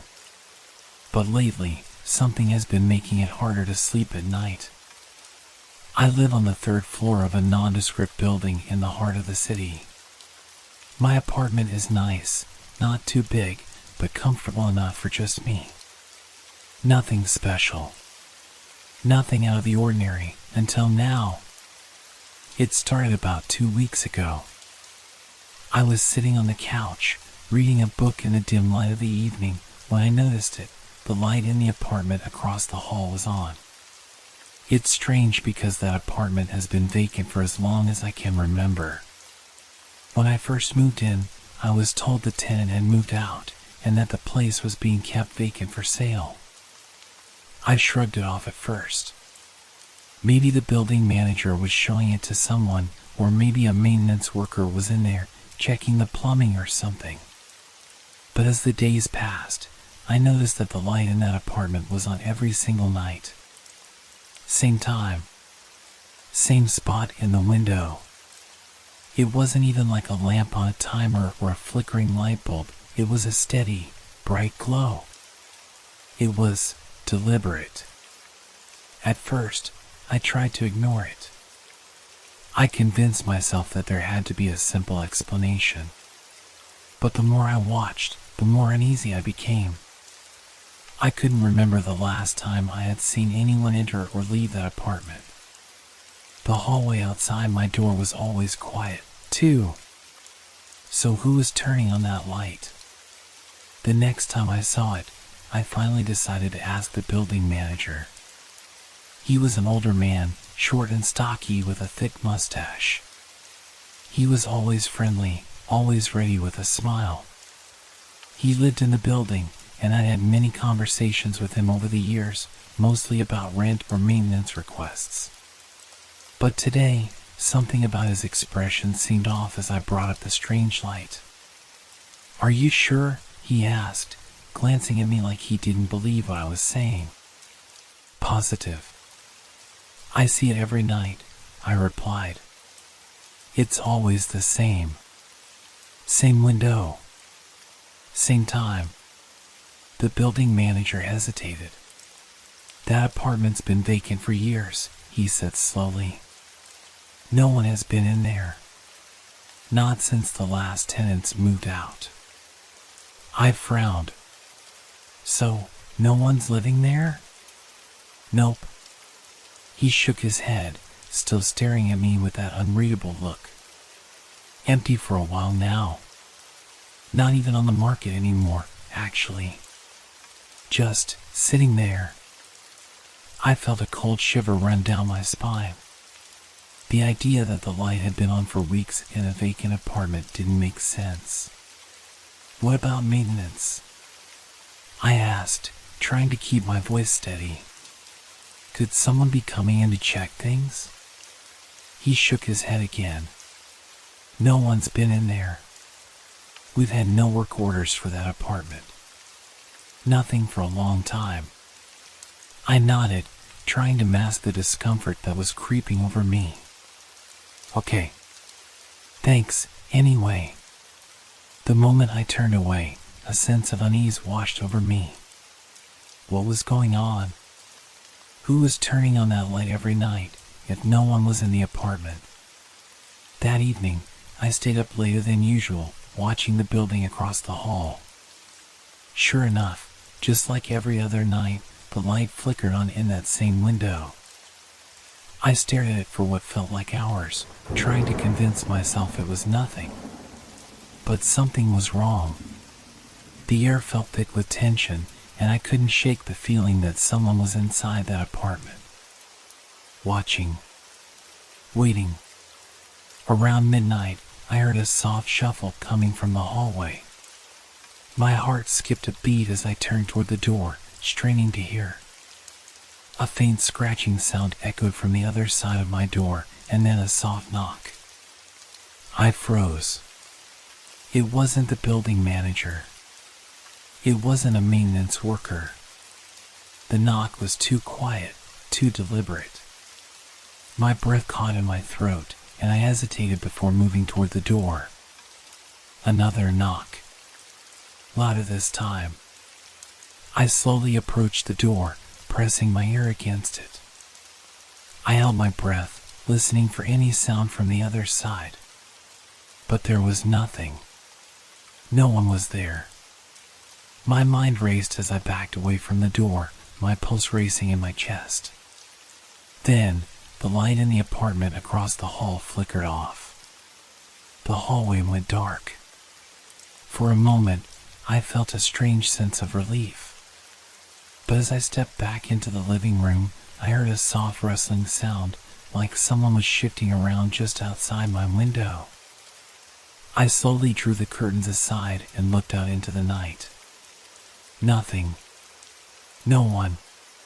But the rustling continued. It was faint at first, like the sound of leaves shifting in the wind. But it grew louder, closer. It was coming from somewhere below. And then, the light in the vacant apartment flickered back on. The sound stopped. I couldn't shake the feeling that something was watching me. I couldn't tell you how long I stood there, staring into the window of the empty apartment. I don't know what I expected to see, perhaps someone standing there, their face pressed against the glass. But there was nothing. just the light. And then, as suddenly as it had appeared, the light went out again. I had no answers. I had no explanation. But as I lay in bed that night, staring up at the ceiling, I knew one thing for certain: I wasn't going crazy. Someone, or something, was in that apartment. And it wasn't supposed to be there. It wasn't long before I found out just how true that was. The next few days felt like I was living in a fog. The light in the apartment across the hall had become the centerpiece of my thoughts, invading every moment. I couldn't stop thinking about it, the way it flickered on every night, the way it stayed on for hours, and the way the building manager had looked at me when I asked about it. Something about his reaction unsettled me. It was as if he knew more than he was letting on. But what could he know? I tried to put it out of my mind, tried to focus on work and the everyday routine. But every night, when the sun dipped below the horizon, I couldn't help but look across the hallway, watching that empty apartment. Every time, without fail, the light came on. Sometimes it flickered as if someone was moving around inside, other times it stayed steady, casting long shadows against the walls. It was as if the apartment had come to life on its own. One evening, I decided to leave my apartment and get some air. Maybe I could clear my head. I took the stairs down, avoiding the elevator, trying to shake the sense of unease that clung to me like a second skin. As I reached the lobby, I ran into Mrs. Green, an older woman who lived on the second floor. "Oh, Emily, there you are," she said with a smile, her glasses perched low on her nose. "I haven't seen you around lately. Everything all right?" I nodded, trying to appear casual. "Yeah, just been busy. You know how it is." She chuckled softly. "I do. You should come up for tea sometime. I've got some fresh biscuits." I smiled politely, but I was eager to escape. "Maybe later." "Thanks, though." As I turned to leave, Mrs. Green's voice stopped me. "Have you heard about that apartment across the hall?" she asked, lowering her voice as if she was sharing some great secret. I felt a chill run through me. "What about it?" "Well, you know, the one that's been empty for years," she said, glancing around to make sure no one else was listening. "There's been strange noises coming from there lately. Like footsteps. And sometimes, you can hear someone moving around. I've heard it a few times." My heart skipped a beat. "Really?" I asked, trying to keep my voice steady. She nodded, looking a little nervous now. "I don't know if it's just my imagination, but I swear, sometimes it feels like someone's in there. I've heard the light switch on at all hours, too. Just like you said." I felt a cold shiver race down my spine. Mrs. Green was a sweet, elderly woman, and she had no reason to make up stories. But hearing her mention the same things I had noticed made the whole situation even more unsettling. "You don't think someone's living there, do you?" I asked, my voice barely above a whisper. She shook her head. "No one's been in there for as long as I've lived here. I've asked the building manager about it too. He says the place has been empty for years." I smiled nervously. Maybe it's just a coincidence. Mrs. Green didn't look convinced. Maybe. But I wouldn't be so sure. I've heard things. Seen things. I felt my stomach tighten. "What kind of things?" She gave me a worried look and then leaned in closer. "Don't go in that apartment. Whatever you do." "I've seen the people who live there. But they're not alive." I stared at her, my mind racing. What was she talking about? What had she seen? Before I could ask anything else, she stood up abruptly. I need to go. You take care now, dear. As she walked away, I was left standing there, feeling more confused and unsettled than ever. The light, the noises, the strange warning from Mrs. Green, it all seemed to point to something that didn't make sense. Was it possible? Could there really be someone living in that apartment, even though the building manager swore it was empty? I walked out of the building that night with a growing sense of dread gnawing at me. I had to find out what was going on, what was really happening behind those walls. But part of me was terrified to learn the truth. That night, I stayed up late, watching the apartment across the hall. I kept my curtains open just enough to see the faint glow from the window. I wasn't sure what I was waiting for, but I knew I couldn't shake the feeling that something was about to happen. Around midnight, the light flickered on again. I exhaled slowly. Same as always. But this time, something felt different. The shadows in the apartment seemed deeper, darker. And I could have sworn I saw movement in the window. My heart raced. I couldn't tell if it was my imagination or if there was truly someone inside. I felt my fingers twitch with the need to grab the phone, to call the building manager and demand an explanation. But I didn't. I couldn't bring myself to do it. What if I was wrong? What if it was nothing? I stayed there, staring at the apartment, until my eyelids grew heavy and the world around me seemed to blur. The last thing I remembered before I fell asleep was the sound of footsteps, distant, slow, but unmistakable, coming from the apartment across the hall. When I woke up the next morning, the light was off. The apartment was dark. But the uneasy feeling that had settled in my chest didn't go away. Something was happening. And I had a feeling it wouldn't stop until I found out exactly what. The next day, I decided to take matters into my own hands. I couldn't stand the suspense any longer. I had to know if I was going crazy or if there really was something strange going on in that apartment. My curiosity, fueled by Mrs. Green's ominous warning, pushed me to act. I couldn't ignore it anymore, not after everything I heard and seen. After work, I stood in front of the building, staring up at the apartment complex. It looked the same as it always did, nothing out of the ordinary.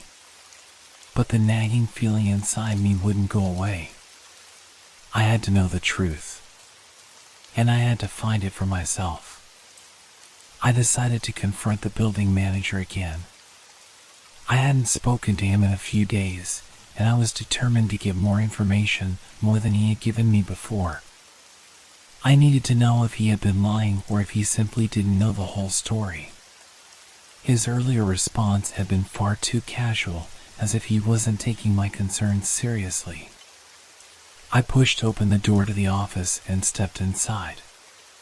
The manager, a middle-aged man named Greg, looked up from his desk. His face was expressionless as usual, but I could see the faintest hint of unease flicker in his eyes when he saw me. "Ms. Matthews, back again?" he said, offering a tight smile. "What can I do for you this time?" "I have some more questions about the apartment across the hall," I said, trying to sound casual, but my voice betrayed the tension I was feeling. He immediately froze, his hands resting on the desk as he studied me with an unreadable expression. For a moment, I thought he was going to say something, but instead, he simply nodded. "Look, I've told you everything I know," he said, his voice a little too calm. "That apartment's been empty for years. No one has lived there. There's nothing else to say."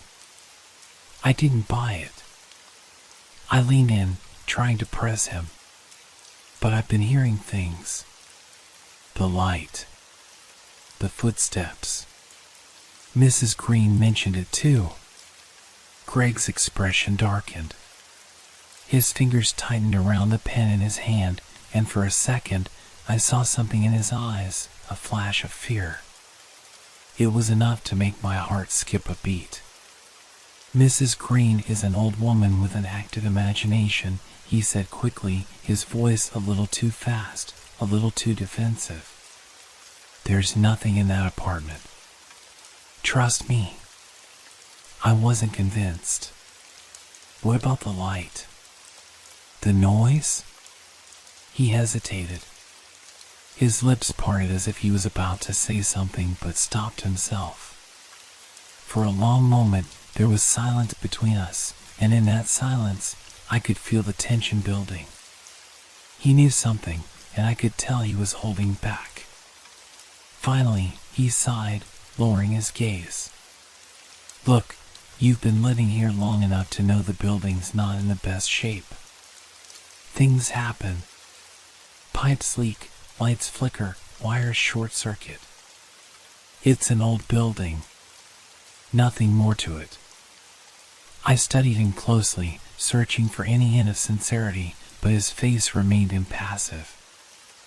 I could feel the frustration building inside me. This wasn't helping. He wasn't going to tell me anything else. I could see that now. I had to figure this out on my own. I turned and walked out of the office, my mind racing. I knew Greg was hiding something. What was it? What was he afraid of? As I walked back to my apartment, my thoughts drifted back to the light, to the noises that seemed so unnatural. It was as if something, or someone, was trying to communicate with me, trying to warn me. Or maybe it was trying to lure me into that apartment. That night, I sat in the living room, the window facing the hallway. The light flickered on at precisely the same time as it always did. My heart raced as I watched the glow begin to spread across the floor of the empty apartment. This time, I didn't want to wait. I grabbed my coat and headed for the door. I wasn't sure what I planned to do once I got there. Knock on the door? Peer through the keyhole? But I knew I couldn't stay passive any longer. I had to face it. I had to know. As I stood outside the apartment door, the air around me felt thick, almost suffocating. The hall was silent, the faint hum of the building's old pipes the only sound. I could feel my pulse in my ears, my hands trembling as I reached out and pressed my ear to the door. There was nothing. No sound. No movement. I took a deep breath and slowly turned the handle. It didn't budge.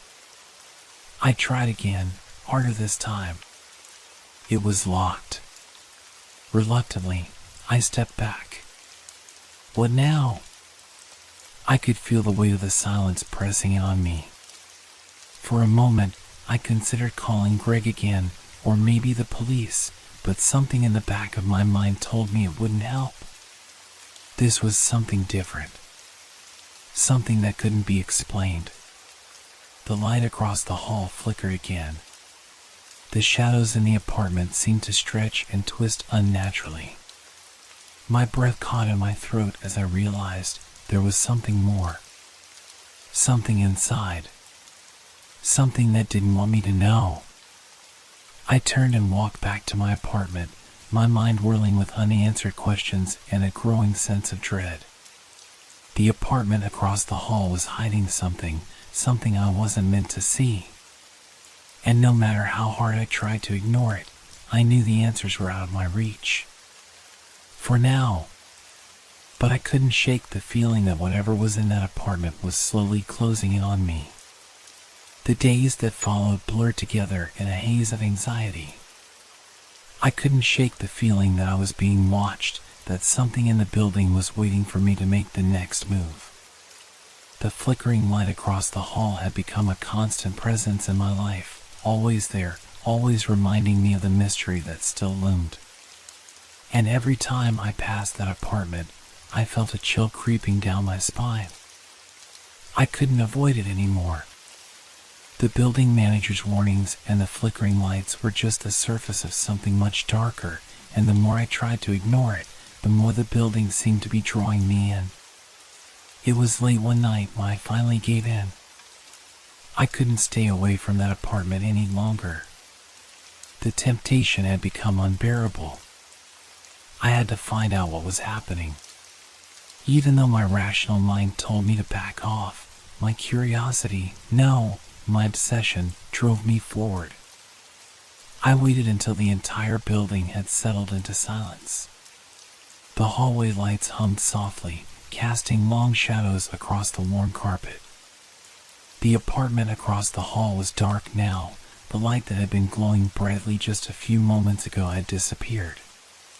But I knew it wasn't the end. The silence was only temporary. I could feel it. I stood by the door, my hand hovering above the handle.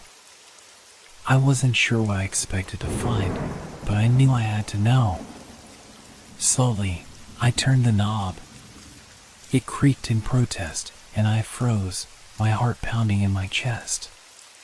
The door opened just a crack, and I hesitated, listening for any sign of movement inside. Nothing. Just the quiet hum of the building. With one last deep breath, I pushed the door open a little further. The apartment was dark, just like it had been every other time. But this time, there was something different. The air inside felt cold, unnaturally cold, as though I had stepped into another world. I couldn't explain it, but it was as if the apartment was waiting for me. I stepped inside, the floorboards creaking beneath my feet. My eyes struggled to adjust to the darkness, but I could make out the faint outline of the furniture, the empty shelves, and the dusty windows. It looked like a place that hadn't been lived in for years, just as Greg had said.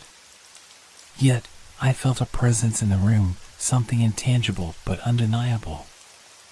I took a few tentative steps further into the apartment. The faint smell of musty air and something metallic filled my nostrils.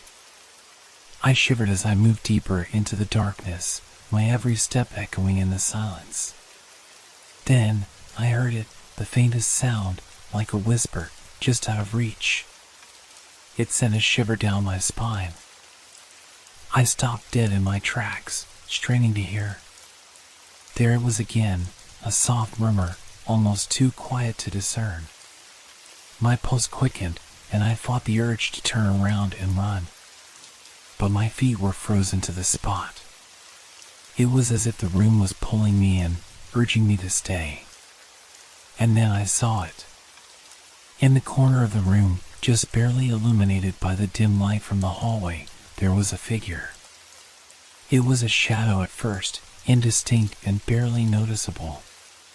But as my eyes adjusted, I saw it more clearly, a tall figure standing perfectly still, facing the wall. I could feel my breath catch on my throat. Who was it? How had they gotten in? I hadn't heard anyone else enter. I took a cautious step forward, my hand trembling as I reached out for the light switch on the wall. The moment my fingers brushed against it, the figure turned, its eyes glowing faintly in the darkness. I froze. The figure wasn't human. Its eyes were an unnatural shade of pale blue, and its face was distorted, almost as if it were made of shadows and smoke, flickering in and out of focus.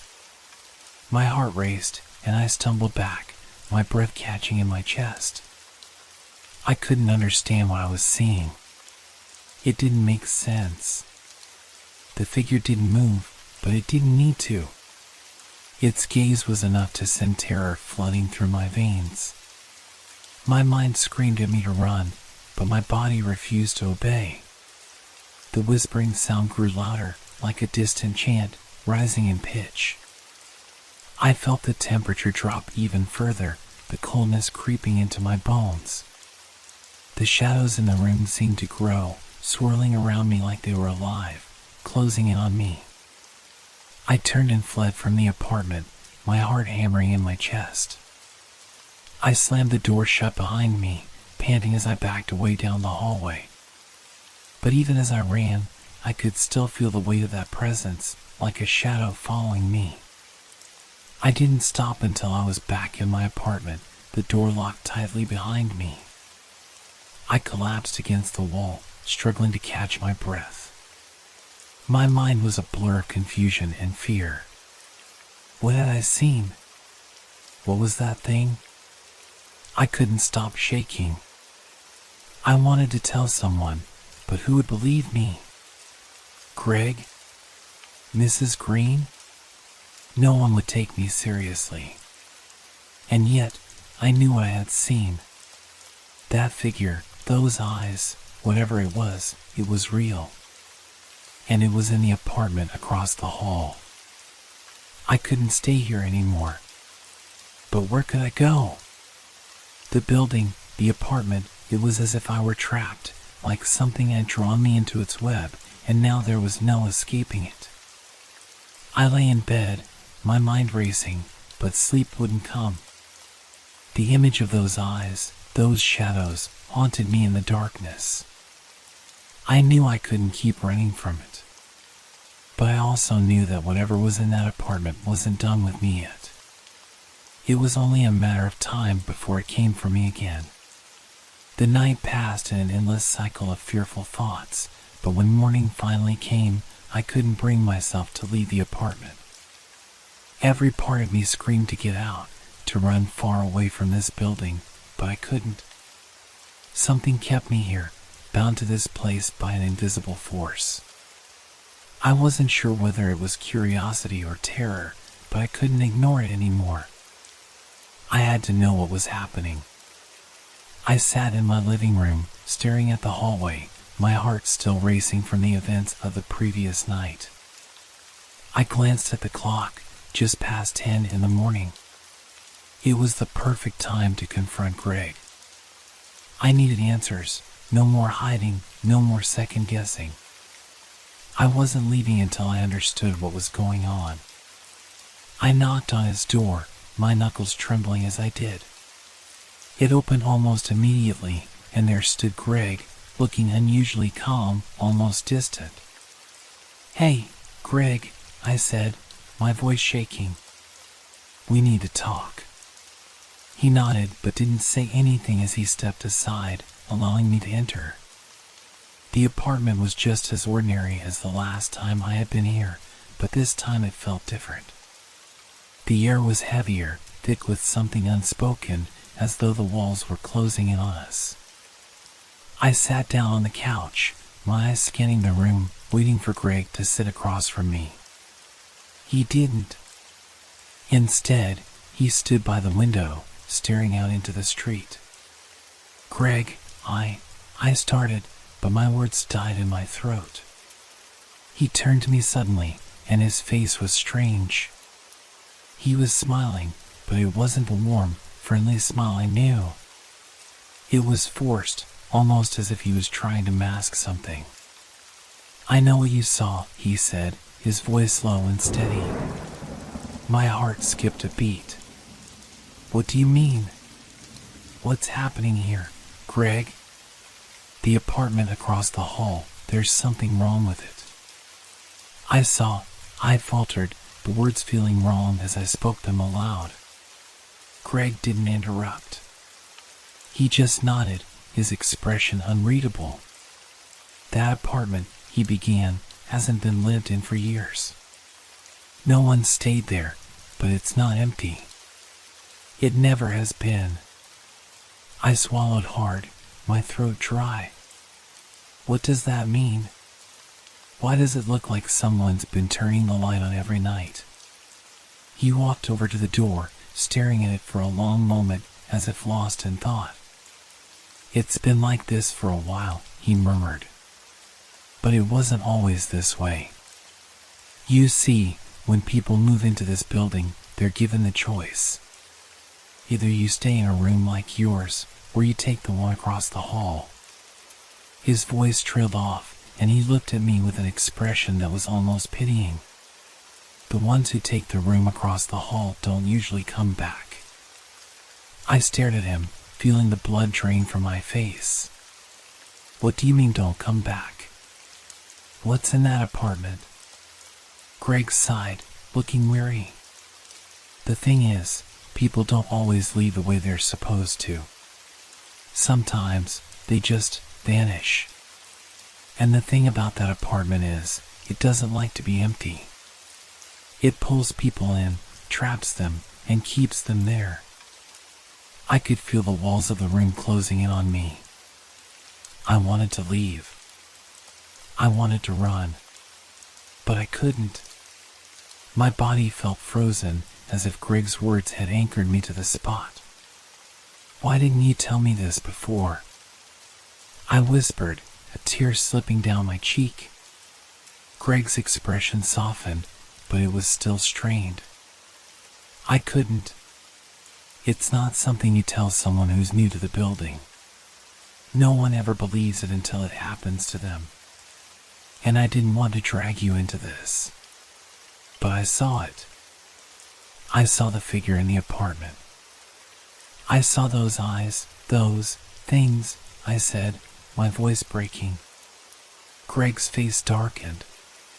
The figure is the one who watches over the apartment. It's not a person, not really. It's something that's been there for a long time, something that needs to be fed. People who go into that apartment, they become part of it. They don't leave, not really. They become part of the shadows.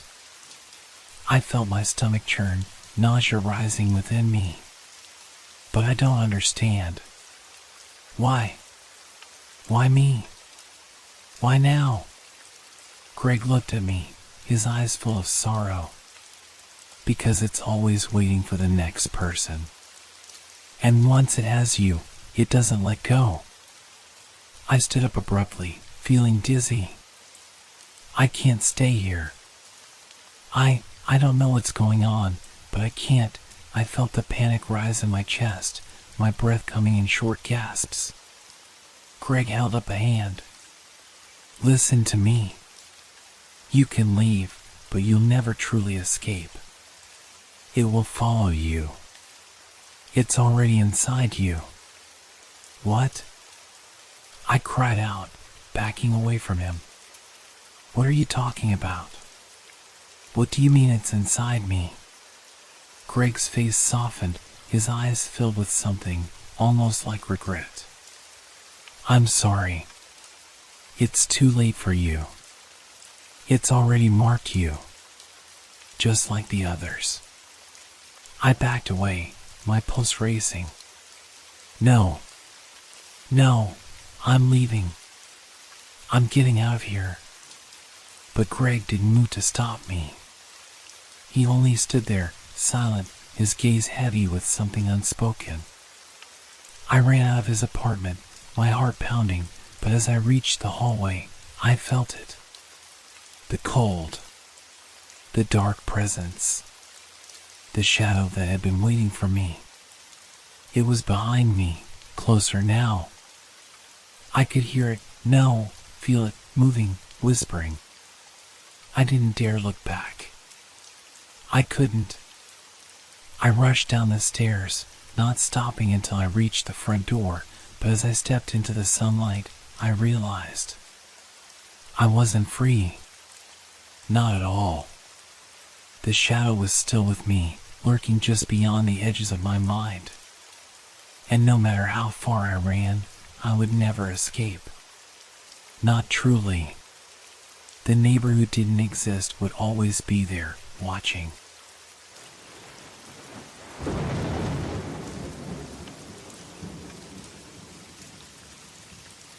Have you ever found something that shouldn't exist? Something that feels like a fragment of your past, yet it shouldn't be there? I have. And that discovery changed everything. I had just moved into the house. A small, old place tucked away at the end of a narrow street, the kind you never really notice unless you're looking for it. The walls were thin, the floors creaky, but it was mine. I needed a fresh start, far from the city, away from the chaos. The quiet was comforting, for the most part. The first few days passed in a blur of unpacking boxes, organizing the kitchen, and dusting off old furniture that came with the place. The house had been empty for a while, and everything inside seemed frozen in time. But it was fine. It was just what I needed. That afternoon, as I was going through one of the old wooden drawers in the living room, I found it.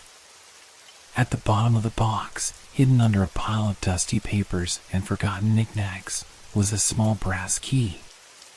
It wasn't a house key. It wasn't even a key to anything I recognized. It was old, its edges worn smooth from years of use, but still sharp enough to catch the light. I stared at it, confused. I hadn't been given any keys besides the ones to the front door and the back door. What was this for? The house was small, and I knew it well by now. The only place I hadn't explored was the basement, and I had no real interest in going down there. The previous owners had left it locked up, and the smell of mildew seemed to linger in the air whenever I got too close to the stairs leading down. Still, the key in my hand felt like an invitation I couldn't ignore. I slipped the key into my pocket and went about my evening. But something nagged at me. The more I tried to ignore it, the more the feeling grew. What was down there? Why had the key been left behind in that drawer? That night, sleep didn't come easy. The wind outside howled, rattling the windows, and the house creaked as if it were alive. Every little sound seemed amplified, echoing in the silence. It was the kind of night that made you second-guess every shadow, every movement in the corner of your eye. Around midnight, unable to sleep, I got up and went to the basement door. The key felt heavy in my hand as I unlocked it, the old metal scraping against the doorframe. I pushed it open slowly, the hinges groaning in protest. The air was cool and damp, the scent of earth and something else, something faintly sour, welcoming me. I turned on the light at the top of the stairs and descended cautiously. The basement was exactly as I remembered, dark, cluttered, and filled with the scent of old wood and forgotten things. But as I stepped inside, my foot hit something soft, something familiar. I bent down, my fingers brushing against a soft fabric. At first, I thought it was a blanket or an old coat, but when I pulled it out from under a pile of boxes, my heart stopped. It was one of my childhood toys, a stuffed bear, worn from years of play but still recognizable. Its button eyes stared back at me, empty and unblinking. I dropped it, startled by the sudden rush of memories that flooded my mind. Why was it here? It shouldn't be here. This was a different place, a different time. There was no way this could be mine. But as I looked around, I began to notice other things, things that didn't belong. A toy train set that had once been my favorite, a small wooden rocking horse, and even an old toy truck I remembered playing with every day. I stepped back, my breath catching in my throat. There, in the far corner of the basement, a large cardboard box sat open. Inside, there were more toys, too many to count, each one more familiar than the last. Each one a piece of my past, a past I hadn't thought about in years. I froze. It didn't make sense. How could these things be here? How could they have ended up in this house, in this basement? Suddenly, the air in the room grew colder, and a chill ran down my spine. I turned, but there was no one behind me. No footsteps, no sound except for the distant hum of the house settling. But I wasn't alone. I could feel it, the presence. It was watching me, and I didn't know what it wanted. Was it just my mind playing tricks? Or was there something more to this house than I could understand? I had to know. I had to find out what was really going on. The next morning, I couldn't shake the feeling of unease that had followed me back to bed. My thoughts were clouded by the sight of those childhood toys scattered across the basement. I had to know more. I couldn't just leave it, not without understanding how those things ended up in that basement. I made my way down again after breakfast, the key still weighing heavy in my pocket. The air was thicker now, almost suffocating, as though the house itself was holding its breath. My footsteps echoed through the hallway as I approached the basement door once more.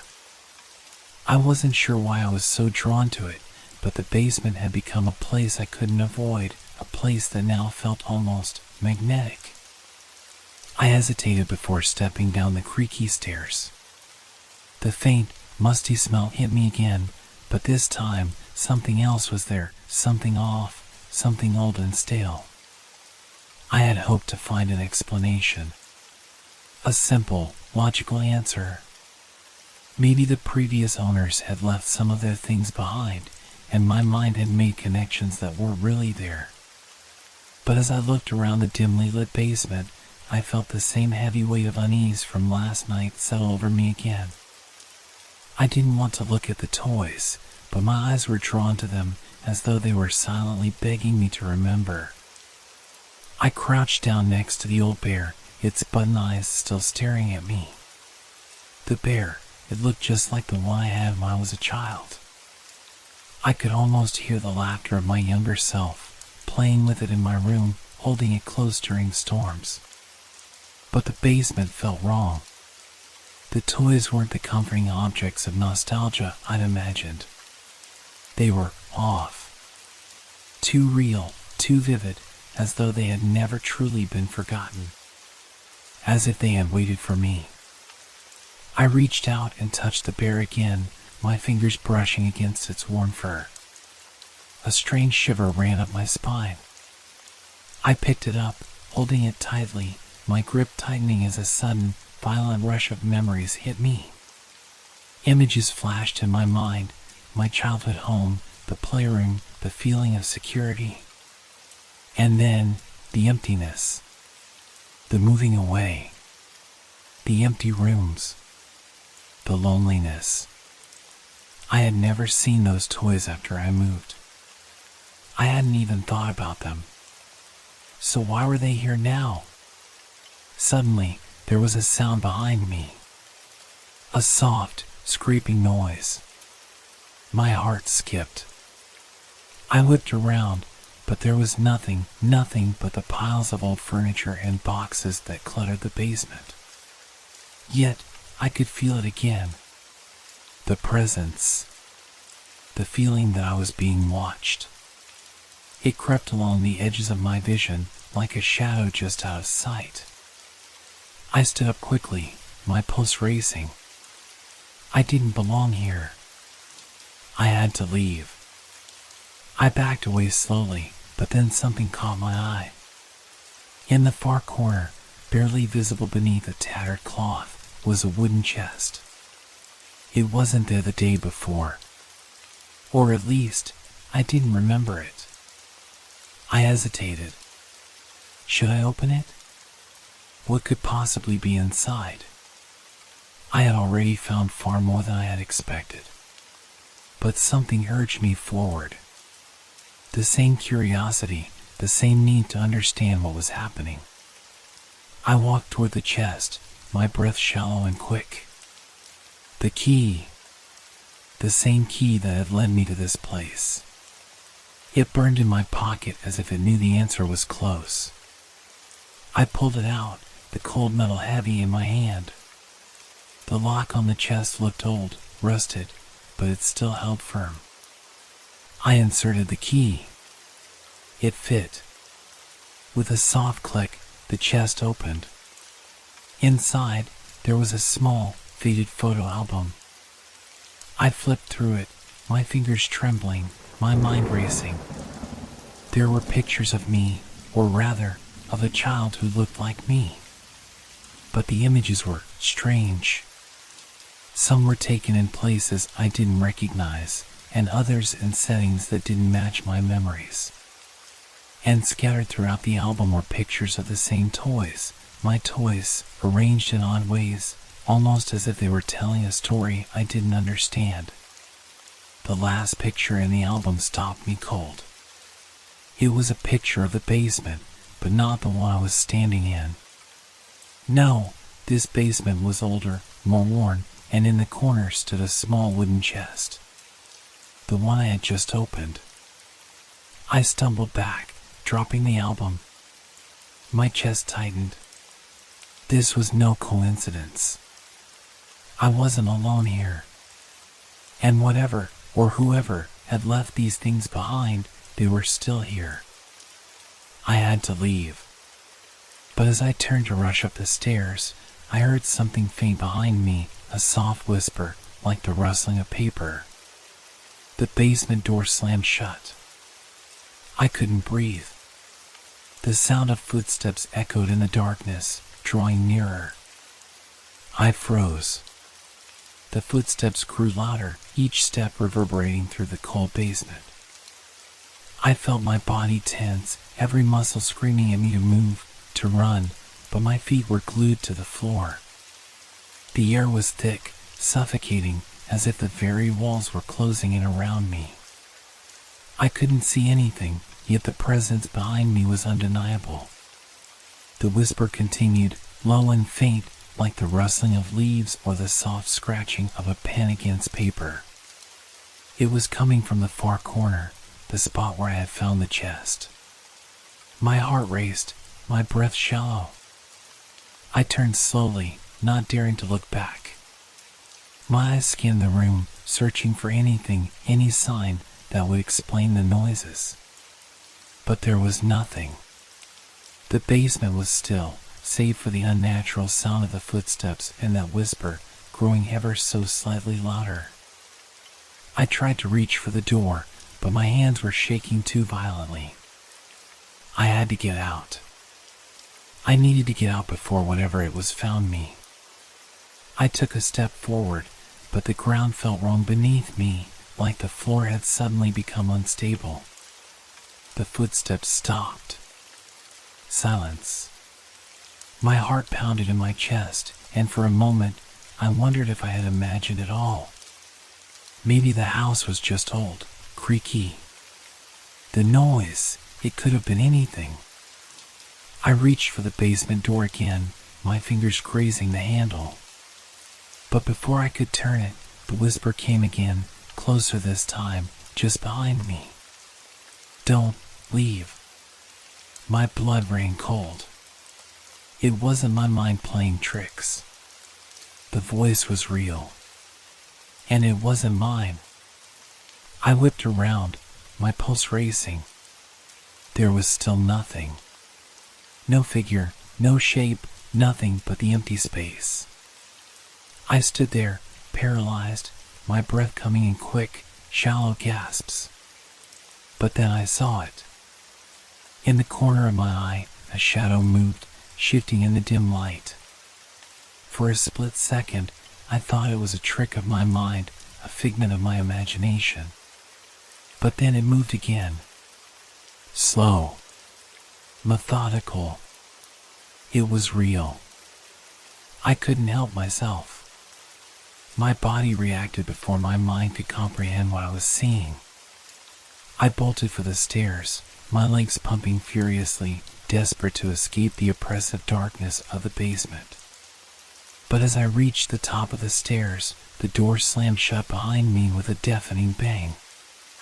I stumbled back, my body colliding with the wall. I turned and found myself in the narrow hallway of the house, the air just as thick and oppressive. My heart thudded in my chest, the fear taking hold of me like a vice. The house was quiet now. Too quiet. I didn't dare move. I stood frozen, listening, waiting for something, anything, to happen. But there was only silence. I should have gone to the neighbors. I should have called someone, anyone. But the feeling of being trapped, the overwhelming sensation that I wasn't alone in this house, paralyzed me. My mind raced with questions. Why was I seeing these things? Why had the toys appeared in the basement? Why did I feel like the house itself was waiting for me? And then I heard it. A door opening, soft at first, then louder, as if it were being pulled open inch by inch. I didn't have to turn around to know where it was coming from. The basement door. I didn't have to think twice. I ran. I sprinted toward the front door, praying it would be open, praying I could escape. But as I reached for the knob, I froze. The door was locked. The heavy silence of the house swallowed me whole. I pounded my fist against the door, desperation flooding my veins. But there was no answer. The door wouldn't budge. I turned back, my eyes darting to the hallway, the dark shadows stretching out before me like fingers. My mind screamed at me to leave, to escape, but the only way out was through the basement. I didn't know how I knew that. I just did. And then I saw it. At the far end of the hallway, the shadows moved again. A figure, just barely visible, emerging from the darkness. A figure I knew all too well. It was me. Not my reflection. Not a trick of the light. It was me, standing in the shadows, a hollow version of myself. I backed away, my breath quickening. But the figure didn't move. It simply stood there, watching me. I reached for the key in my pocket, clutching it tight in my palm. The key. The only thing that could explain this. The only thing that could make sense of all the strange happenings. I ran back toward the basement door. As my fingers touched the handle, I heard the whisper again, louder now, echoing in the silence. Don't open it. But it was too late. I turned the key. The door creaked open with a heavy, groaning sound, the darkness beyond it swallowing up the dim light of the hallway. My breath hitched as I stepped into the basement, the same chill in the air that had made my skin crawl earlier now surrounding me completely. The basement smelled old, musty, like the forgotten corners of time, untouched by daylight. But this time, the basement felt different. It felt alive. The air was thick with something that I couldn't quite name. There was an electricity in the silence, a palpable tension that made my heart race. I couldn't shake the feeling that the space around me was shifting, that the walls were not just made of wood and brick, but of something else, something that knew I was there. I hesitated, my hand still gripping the doorframe. My pulse thundered in my ears, drowning out everything else. The soft shuffle of my shoes against the cold concrete floor sounded far too loud in the stillness. I didn't know what I expected to find, only that I had to go deeper. I moved forward, my footfalls slow and deliberate. The basement seemed larger now, more expansive than it had been when I first entered. The shadows stretched out before me like fingers, reaching toward me, beckoning me to step further into their grasp. The toys. They were still there. The scattered dolls, the dusty toy cars, items I had played with as a child. But now they looked different. More real. The plastic faces of the dolls seemed to watch me, their eyes glimmering in the faint light. The toys lay in a neat pile, arranged as if someone had been playing with them just moments ago. I knelt beside them, reaching out to touch a teddy bear I had once held close all those years ago. The instant my fingers brushed against the worn fabric, a shiver ran up my spine. I drew my hand back quickly, a sharp sting of unease spreading through my chest. Something about the bear felt wrong. It was too soft, too warm, like it had been recently held. I pulled my hand away, my mind racing. This couldn't be happening. These were toys I hadn't seen in years, not since I was a child. Yet here they were, as though they had been waiting for me. Waiting for something. Suddenly, a flicker of movement caught my eye. A shadow darted across the far wall, disappearing into the dark corner of the basement. I whipped my head around, but there was nothing there. No figure. No movement. Just the quiet, oppressive stillness. But it was enough. Enough to send a wave of panic coursing through me. I stood up quickly, my heart pounding against my ribs. The air felt suffocating, like it was closing in on me. The whispers started again, low and faint at first, just like before. But this time, they were clearer. Louder. Leave. I couldn't tell if the voice came from the shadows or from within my own head. The warning, the same as before, don't open the basement door, don't come down here. But now, there was something else in the voice. A familiarity. A warning I couldn't ignore. I looked back at the toys, the stillness of the basement now feeling like a pressure around my chest. I had to get out. I had to get away from whatever this was. But the key was in my pocket. It was the one thing that had brought me down here. I felt a tug at my sleeve. A gentle pull, like someone was softly grasping my arm from behind. I spun around, heart hammering, but no one was there. I forced myself to take a step back. Then another. I had to leave. But the door was behind me. The same door that had locked when I tried to escape before.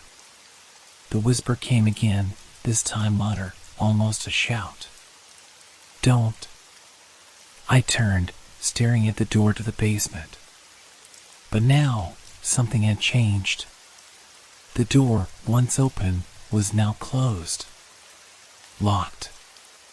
The same heavy, imposing door that had never been locked before. I felt the panic rise in my throat, my body shaking as the realization sank in. I was trapped. The air was getting colder. I could see my breath now, thick and visible in the dim light. My fingers were numb, my teeth chattering from the chill. I turned back toward the toys, hoping to find some explanation, some reason for what was happening. But as I stared down at them, I realized something. The toys had changed. The once familiar faces of the dolls were now twisted and distorted. Their eyes, those lifeless, glassy eyes, were no longer just staring. They were watching me. And in the dim light, their expressions seemed to change, shifting in ways that made my blood run cold. Then I heard it. A loud, unmistakable sound, the creaking of the floor above me. A thud. A heavy step. Someone, or something, was upstairs. Moving. Watching. I turned toward the stairs, my feet unwilling to move, frozen to the cold concrete. There, standing at the top of the staircase, was a figure. Not just any figure. It was me. I stood there, frozen, staring at myself in disbelief. The figure at the top of the stairs was a mirror image, but its eyes were darker, deeper, empty. It raised a hand, slowly pointing at me. Come with me, it whispered, its voice a hollow echo of my own. It's time. I didn't know what was real anymore. And then, the basement light went out. The darkness swallowed me whole. I could no longer tell where I was. Was I in the basement or somewhere far deeper? The dark had consumed everything, and the familiar outline of the stairs was now a blur of shifting shadows. The chilling cold pressed against my skin, a suffocating weight that seemed to cling to me, dragging me down further into whatever this was. My breath came out in panicked, shallow gasps, but even the sound of it felt muffled, like it was swallowed by the void around me. Then I heard it again, the whisper. Soft, like a breath against my ear. Come with me. I spun around, but there was no one behind me. No footsteps. No shadow. Just the oppressive blackness. Yet, I felt it, a presence, watching me, moving with me, like it was a part of me. I took a step back, my hands shaking as I fumbled for the door, my fingers desperately searching for the doorknob. The cold metal felt like ice in my grasp, but the door wouldn't budge. Panic clawed at me. I pushed harder, forcing the door with all my strength, but it was locked. Solid. Immovable. I pounded my fist against it, screaming into the silence, hoping someone would hear me. Nothing. The figure at the top of the stairs flashed into my mind. It wasn't just a figment of my imagination, I realize now. It was me. Or was it? The thought gnawed at me. My reflection, or a twisted version of it, had been pointing at me. What did it want? Why was it there? I turned back to the basement. The toys were gone. The pile of dolls and bears that had once been scattered across the floor was now completely vanished. The shadows seemed to pulse, flickering in the corners of my vision, pulling the room into a shape I couldn't comprehend. I stumbled toward the pile where they had been, my eyes darting wildly, seeking something, anything to explain what was happening. But it was all just shadows and dust. A loud bang echoed through the basement, vibrating the walls. My heart leapt in my chest, and I stumbled backward, almost tripping over my own feet. The air thickened, the whispers turning into low, guttural growls, sounds I couldn't recognize. I didn't know what it was anymore, but I felt it, the same pull, the same presence that had been growing since I set foot in this house. It was closing in on me, suffocating me with its weight, its endless hunger. I felt the floor beneath me tremble, the walls seeming to stretch outward like they were alive. And then, in the midst of all this chaos, I heard a familiar sound, my mother's voice, distant but unmistakable. Don't go down there. I froze. How was that possible? My mother had passed years ago. But the voice, it wasn't an echo of the past, it was here, in the present. My heart pounded as I realized something. My mother had never said those words before. She had never warned me about the basement. Never warned me about what lay beneath this house. Something was terribly wrong. The temperature dropped even further, and I saw my breath fog up in the air. It wasn't just cold anymore. It was freezing, unbearably, impossibly cold. My skin burned with the chill, my limbs growing heavy, like the very air was pulling the life from me. A low, ominous hum started to fill the air, vibrating in my bones. The basement was alive now, pulsating, breathing like some ancient creature awakening from a long slumber. I turned to face the stairs again, feeling that pull once more. I had to get out. But how? The door was locked, the stairs were blocked by something I couldn't even begin to understand. There was no way out. I reached into my pocket, my fingers brushing against the key I had found earlier. I had forgotten about it in all the chaos. My fingers wrapped tightly around it, cold metal digging into my palm.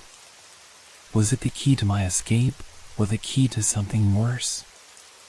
I didn't know. I didn't have time to think. I turned, hearing footsteps again.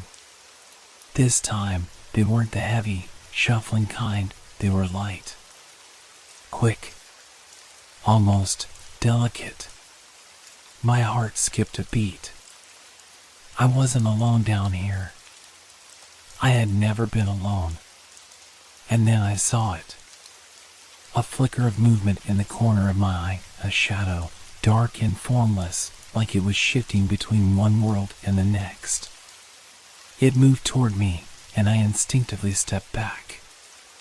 But the basement was closing in on me.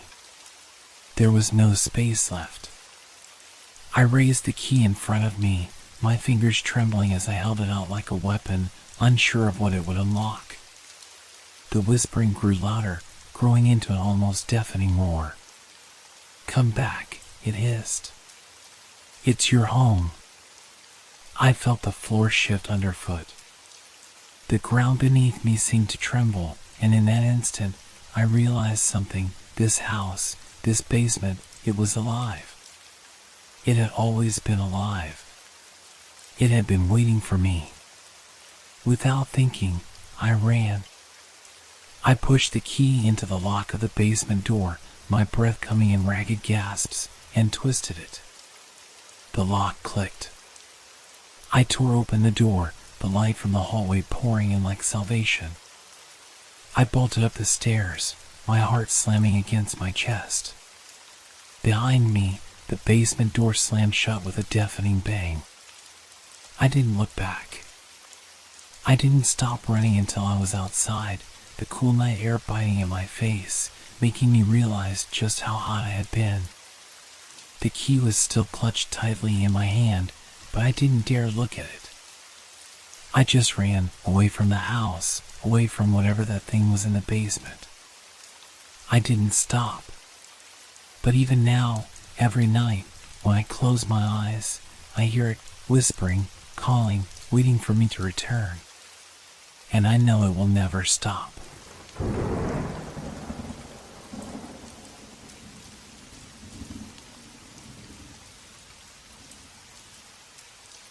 Have you ever found something in your house that didn't belong to you? Something that you're sure you didn't buy, didn't bring in, but yet there it is, sitting in your living space, as if it had always been there? It happened to me just last week. I was cleaning my bookshelf, running a duster over the rows of well-worn novels, when my eyes caught something unusual. It was a book, sitting neatly among my collection, its spine a deep shade of red. I froze. I was certain I hadn't placed it there. The cover was simple, no images, just a title in black ink, The Silent Clock. I reached for it, my fingers slightly trembling. It was heavier than I expected, almost as though it had been there for years, collecting dust. I flipped it open, expecting to see the usual inscription of an author's name, but what I saw instead made my heart skip a beat. On the title page, there was my name, my full name, written in neat, looping handwriting. And beneath it, a date. A date that had not yet arrived, May 25th, 2025. My hands shook as I stared at the page, reading the name again, running my fingers over the ink. There was no mistaking it. It was my name. But the date, it was too precise, too deliberate to be a mistake. I immediately glanced around the room, as if expecting someone to be standing there, watching me. But there was no one. Just the quiet hum of the fridge in the kitchen, the soft rustle of the curtains in the breeze. Everything was still, as if time itself had frozen. I felt a cold chill sweep through the room, though the window was closed and the heating had been on all day. I put the book back on the shelf, but it didn't feel right. The space around it seemed to darken, as if the book had shifted the balance of the room. My breath caught in my throat. I had to remind myself that it was just a book. Just a coincidence. But how could it be? No one else lived here. No one else had access to my books. I stood there for a moment, staring at the title again, my mind racing. What could this mean? Was it some sort of joke? A prank? But who would play a joke like this? And more importantly, how could they know my name and the exact date that was written in the book? I felt my pulse quicken, an unease settling over me like a thick fog. I wanted to pick the book up again, to find some sort of explanation, but something inside me held me back. I didn't trust it. I didn't trust the way the book seemed to watch me, the way it seemed to breathe with a life of its own. As I stood there, still frozen, I heard it, a soft sound, barely audible, like a clock ticking in the distance.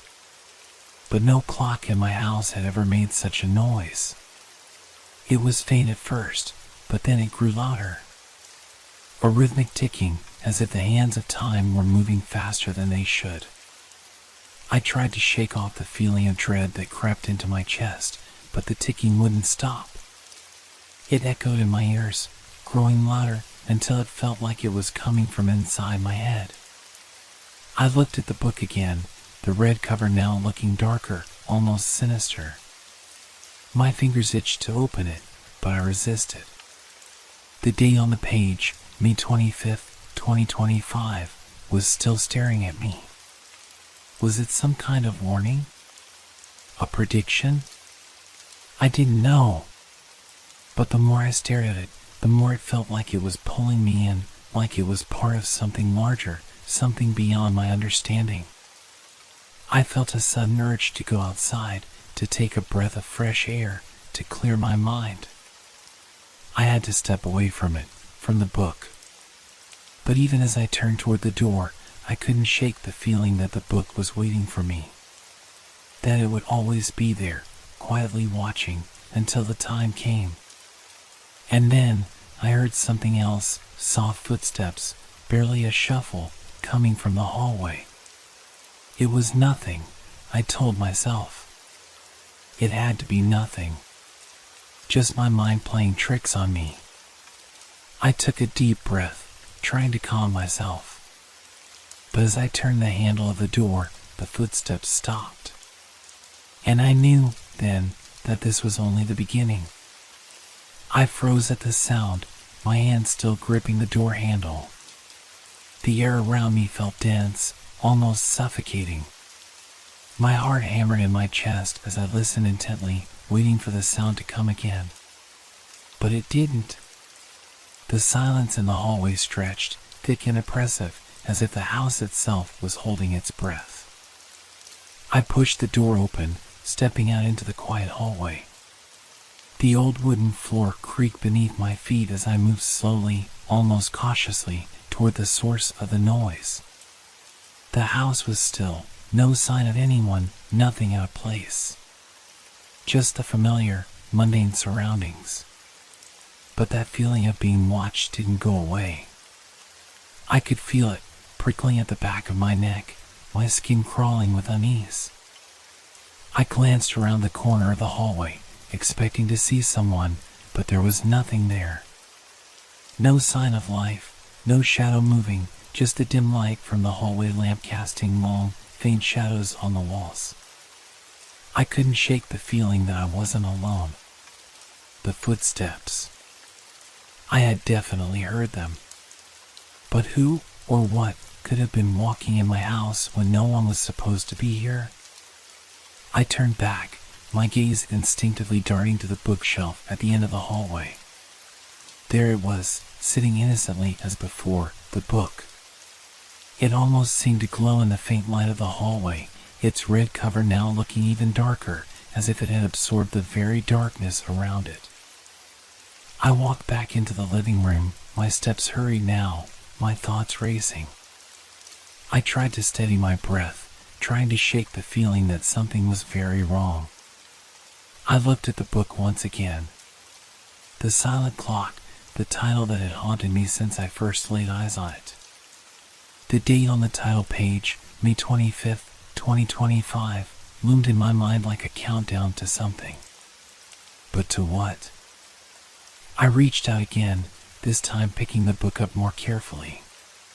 My fingers tingled as I touched it, as if the book itself was alive, pulsing with an energy I couldn't comprehend. Slowly, I opened it again, despite the warning voice in my head. I needed to understand. I needed to know what it wanted from me. But as I flipped through the pages, my heart sank. The words on each page were blurry, the sentences jumbled together like a blur of ink. It wasn't like any book I'd ever seen before. Each time I tried to focus on a word, it would shift or disappear, as though the pages themselves were alive, moving in ways that defied logic. I skimmed through the pages, desperate to find anything that made sense, anything that could explain what was happening. But as I reached the last page, I stopped. My breath caught in my throat again. There, at the very bottom of the last page, was another date. A different date, one that made my blood run cold. May 25th, 2025 was there, sure, but beneath it was a new set of words, 1 week before the clock runs out. A chill washed over me. The ticking sound, the footsteps in the hall, the feeling of being watched, it was all beginning to make a terrifying kind of sense. The book wasn't just a book, it was a warning. And it knew something I didn't. Something that was about to happen, something I was running out of time to prevent. I slammed the book shut, almost dropping it in my panic. My mind was spinning, my pulse racing. What did it mean? What was going to happen on May 25th? Was it just a coincidence that the date was written in my name? Or was it something more, something that I couldn't escape? As I stood there, trying to make sense of everything, the house suddenly felt colder. The walls seemed to close in around me, and the air grew thick with an unspoken pressure. The silence became deafening, and I could feel the weight of something unseen, something old, pressing in on me. I turned quickly toward the window, hoping the outside world could provide some comfort, but what I saw made my blood run even colder. The sky outside had darkened. It wasn't just the setting sun, it was something else. The clouds were swirling in strange patterns, unnatural and eerie, like they were being pulled into a vortex. The wind outside picked up, howling against the windows, rattling the glass in their frames. And in the center of the dark sky, I saw it. A clock, enormous and faint, looming in the clouds. Its hands were moving, faster than they should have. Time was ticking away. I stumbled back, my mind screaming for a way to escape this nightmare. But there was no escape. Not from the book, not from the date, not from whatever forces were controlling the ticking of the clock. The doorbell rang suddenly, the sound cutting through the tense silence like a knife. I didn't move. I couldn't trust anything, not anymore. Not even the ringing of the doorbell. I took one last look at the book in my hands. The clock on the cover was ticking down in my mind, louder than ever, and I knew that time was running out. But who or what was at the door? And why did I feel like I had already met them before? I stood frozen in place, my mind racing, heart pounding in my chest. The doorbell's shrill ring echoed through the house, shattering the silence that had settled around me. It felt wrong, unnatural, like it didn't belong in this moment. The air around me was heavy, oppressive, as though time itself was holding its breath, waiting for something to happen. I glanced back at the clock on the cover of the book. The hands were moving faster now, the minute hand racing toward midnight. The ticking, once faint and distant, was now a deafening sound in my ears, growing louder with every passing second. It was as if the clock was counting down to something inevitable, something I couldn't avoid. And then the doorbell rang again, more urgently this time, as if it was trying to break through the veil of silence that surrounded me. I couldn't just stand here. I had to know who it was. But every instinct in me screamed to stay away, to lock the doors, to hide from whatever was coming. My legs moved before I could think, carrying me toward the door despite my fear. I reached the front door and stood there for a moment, hand on the doorknob, feeling the cold metal beneath my fingers. A part of me wanted to turn back, to run and lock myself in a room with no windows, away from the outside world, from the clock, from everything. But I couldn't. I had to know. I had to understand what was happening. With a shaky breath, I opened the door. Standing on the other side was a man I didn't recognize. He was tall, dressed in a long, dark coat, and his face was partially obscured by the hood he wore. His eyes were hidden in shadow, but I could feel his gaze. It was unsettling, like he was seeing straight through me. For a moment, neither of us spoke. I just stared at him, waiting for him to say something, anything. But he didn't. Instead, he reached into the pocket of his coat and pulled out something, a small, brass key, identical to the one I had found in the box earlier. Without a word, he held the key out toward me, his hand trembling slightly. The key seemed to shimmer in the dim light, as though it were alive, pulsating with some hidden energy. I wanted to ask him who he was, why he was here, but the words wouldn't come. I was paralyzed by an overwhelming sense of déjà vu, like I had seen this moment play out before, like I was trapped in a loop I couldn't escape. He said nothing. His eyes never left mine, as if he was waiting for me to take the key. And then I remembered the key. The one that matched the door to the basement, the one that had haunted me ever since I found it. I hadn't told anyone about it. No one else had known about it. But somehow, this stranger, this man, had it. The silence between us stretched, unbearable and thick. Finally, I reached out and took the key from his hand, my fingers brushing against his cold skin. As soon as the key touched my palm, I felt a jolt of energy shoot through me, like a shock to my very soul. It was as if the key was unlocking something inside me, something buried deep within, something I wasn't ready to confront. The man nodded once, as if his task was done.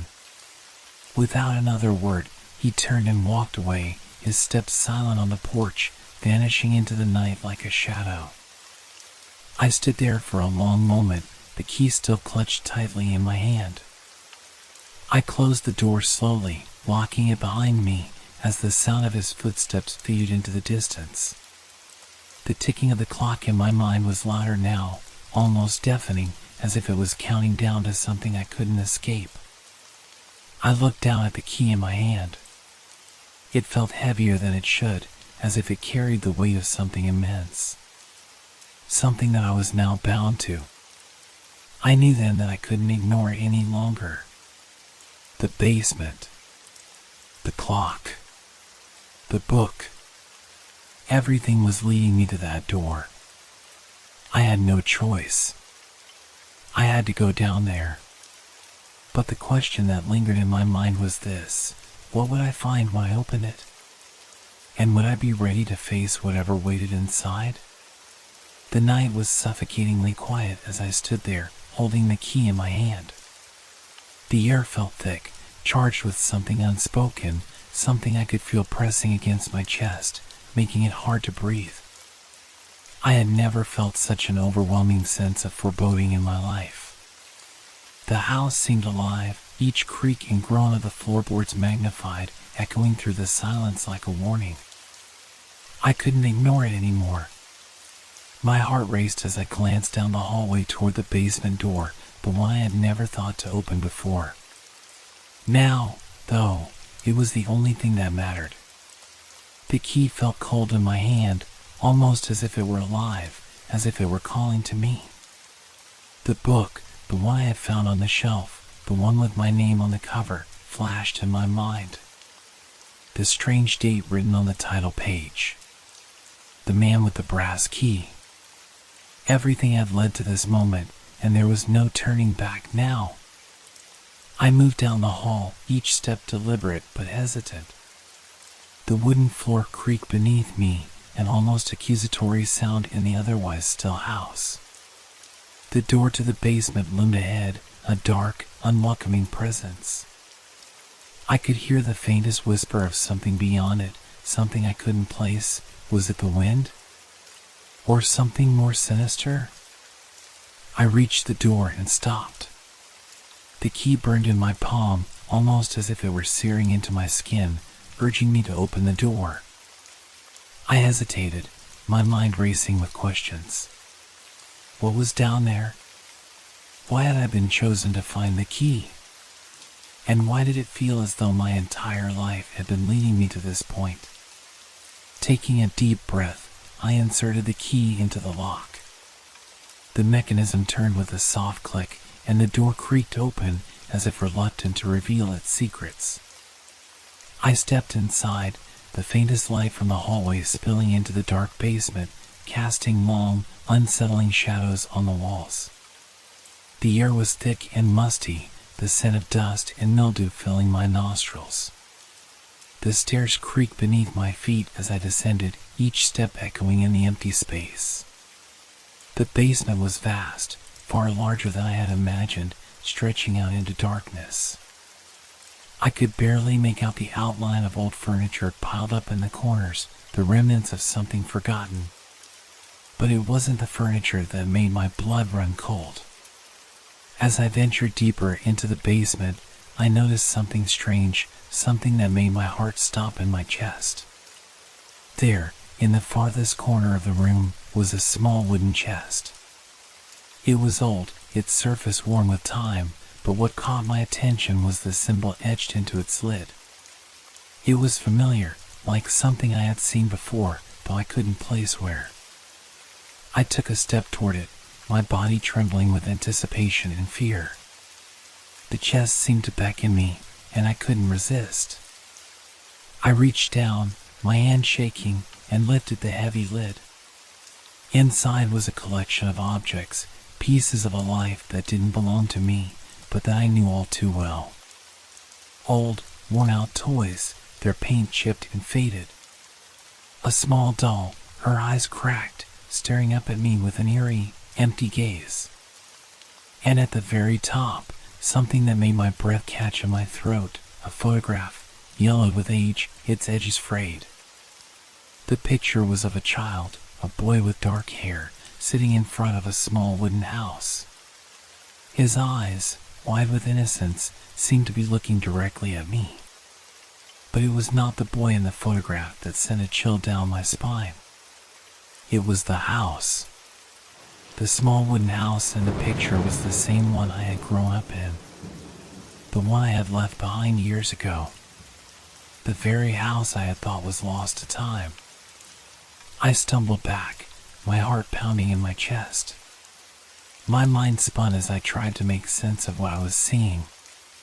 The photo, the toys, the chest, all of it belonged to me, to my past, things I had never seen before but somehow knew so intimately. How was this possible? I turned the photograph over, desperate for an explanation.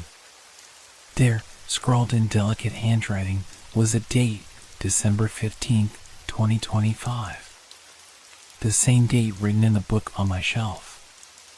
The same date that had yet to come. My pulse quickened. The pieces were falling into place, but they only led to more questions, more confusion.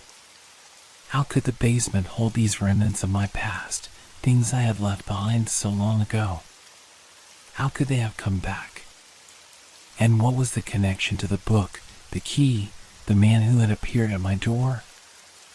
I stood there in the dark, the weight of it all crashing down on me. The answers felt just out of reach, like they were hiding in the shadows, waiting for me to find them.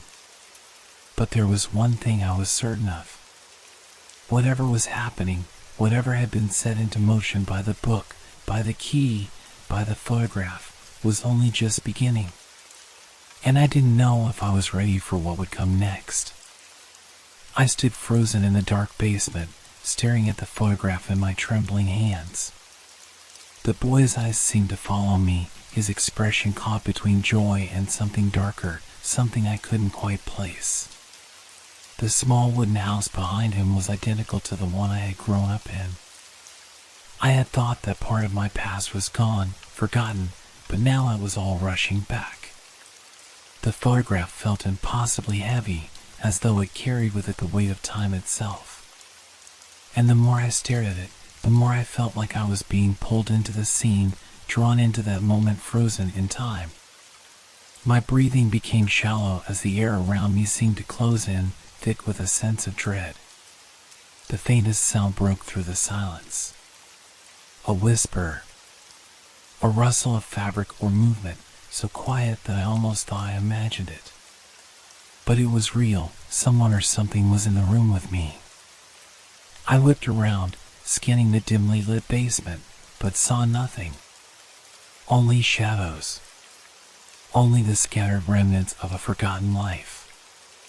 My pulse thundered in my ears, and the chill that had begun to settle deep within me grew colder still. The whisper came again, clearer this time, as if something was trying to get my attention. I could feel it tugging at my senses, drawing me toward the farthest corner of the basement where the shadows seemed thicker. I didn't want to go, didn't want to follow the sound that seemed to be pulling me into the dark, but something inside me urged me forward. The pull was irresistible. I took a step toward the corner, my feet moving on their own.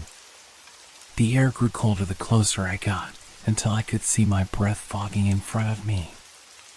There, half hidden in the shadows, was another object, a small, wooden box, just like the chest, but this one was much smaller.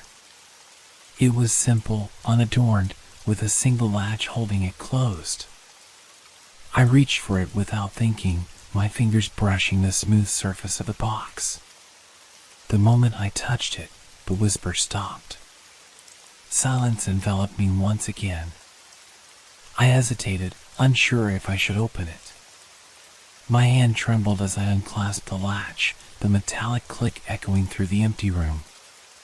Slowly, I lifted the lid. Inside, there was nothing, no photograph, no toy, no clue. Just a single sheet of paper. I pulled it out carefully, my hand still unsteady, and unfolded it. The paper was old, yellowed with age, and written in neat handwriting was a single sentence. "It's time to come home." The words made no sense. I didn't understand. I had never seen this note before, and yet it felt so familiar, as though it had been waiting for me to find it. I felt a knot twist in my stomach, a cold, unnerving sensation spreading through me. Suddenly, the basement felt even darker. The air seemed to grow thicker, pressing in around me. I was no longer alone. I could feel it. Something had changed. Something had awakened. A sharp, creaking sound broke the silence, followed by a heavy thud. My head snapped toward the stairs leading back up to the house, my heart hammering in my chest. The floor above me was groaning, like something was moving. Someone was walking. No, it couldn't be. I had been alone in this house since I moved in. The neighbors hadn't been around, and the only people I had seen were the occasional delivery drivers and the mailman. But now there was someone upstairs. And they were coming down. I stood frozen, unable to move, my eyes fixed on the stairs, waiting for something to appear. But nothing came. The footsteps stopped just short of the basement door, and the air became so still, it felt like the house was holding its breath. The door creaked, the handle turning slowly. My breath caught in my throat. The door opened slightly, the darkness beyond it shifting, becoming more oppressive with each passing second. I had to get out. I had to leave. But the feeling inside me, the feeling that something terrible was about to happen, kept me rooted to the spot, paralyzed by fear. A cold wind suddenly swept through the basement, carrying with it the scent of earth and decay.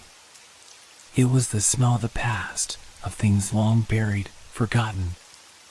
The shadows around me seemed to shift and stretch, growing longer, more twisted. I looked back down at the small wooden box in my hands, my fingers still gripping it tightly. The paper inside still felt warm against my skin, as if it had just been written. As if someone had placed it there for me to find. It's time to come home. The words echoed in my mind over and over as I felt the walls of the basement close in around me. The darkness seemed to thicken, and I could almost hear the whispers again, louder this time, rising up from the shadows. I didn't know what to do anymore. And then, as if everything had been leading to this moment, the answer came to me, clear as day. The house. The book. The key. The photograph. The toys. It was all a part of the same thing. A cycle. A return. And I had never truly left.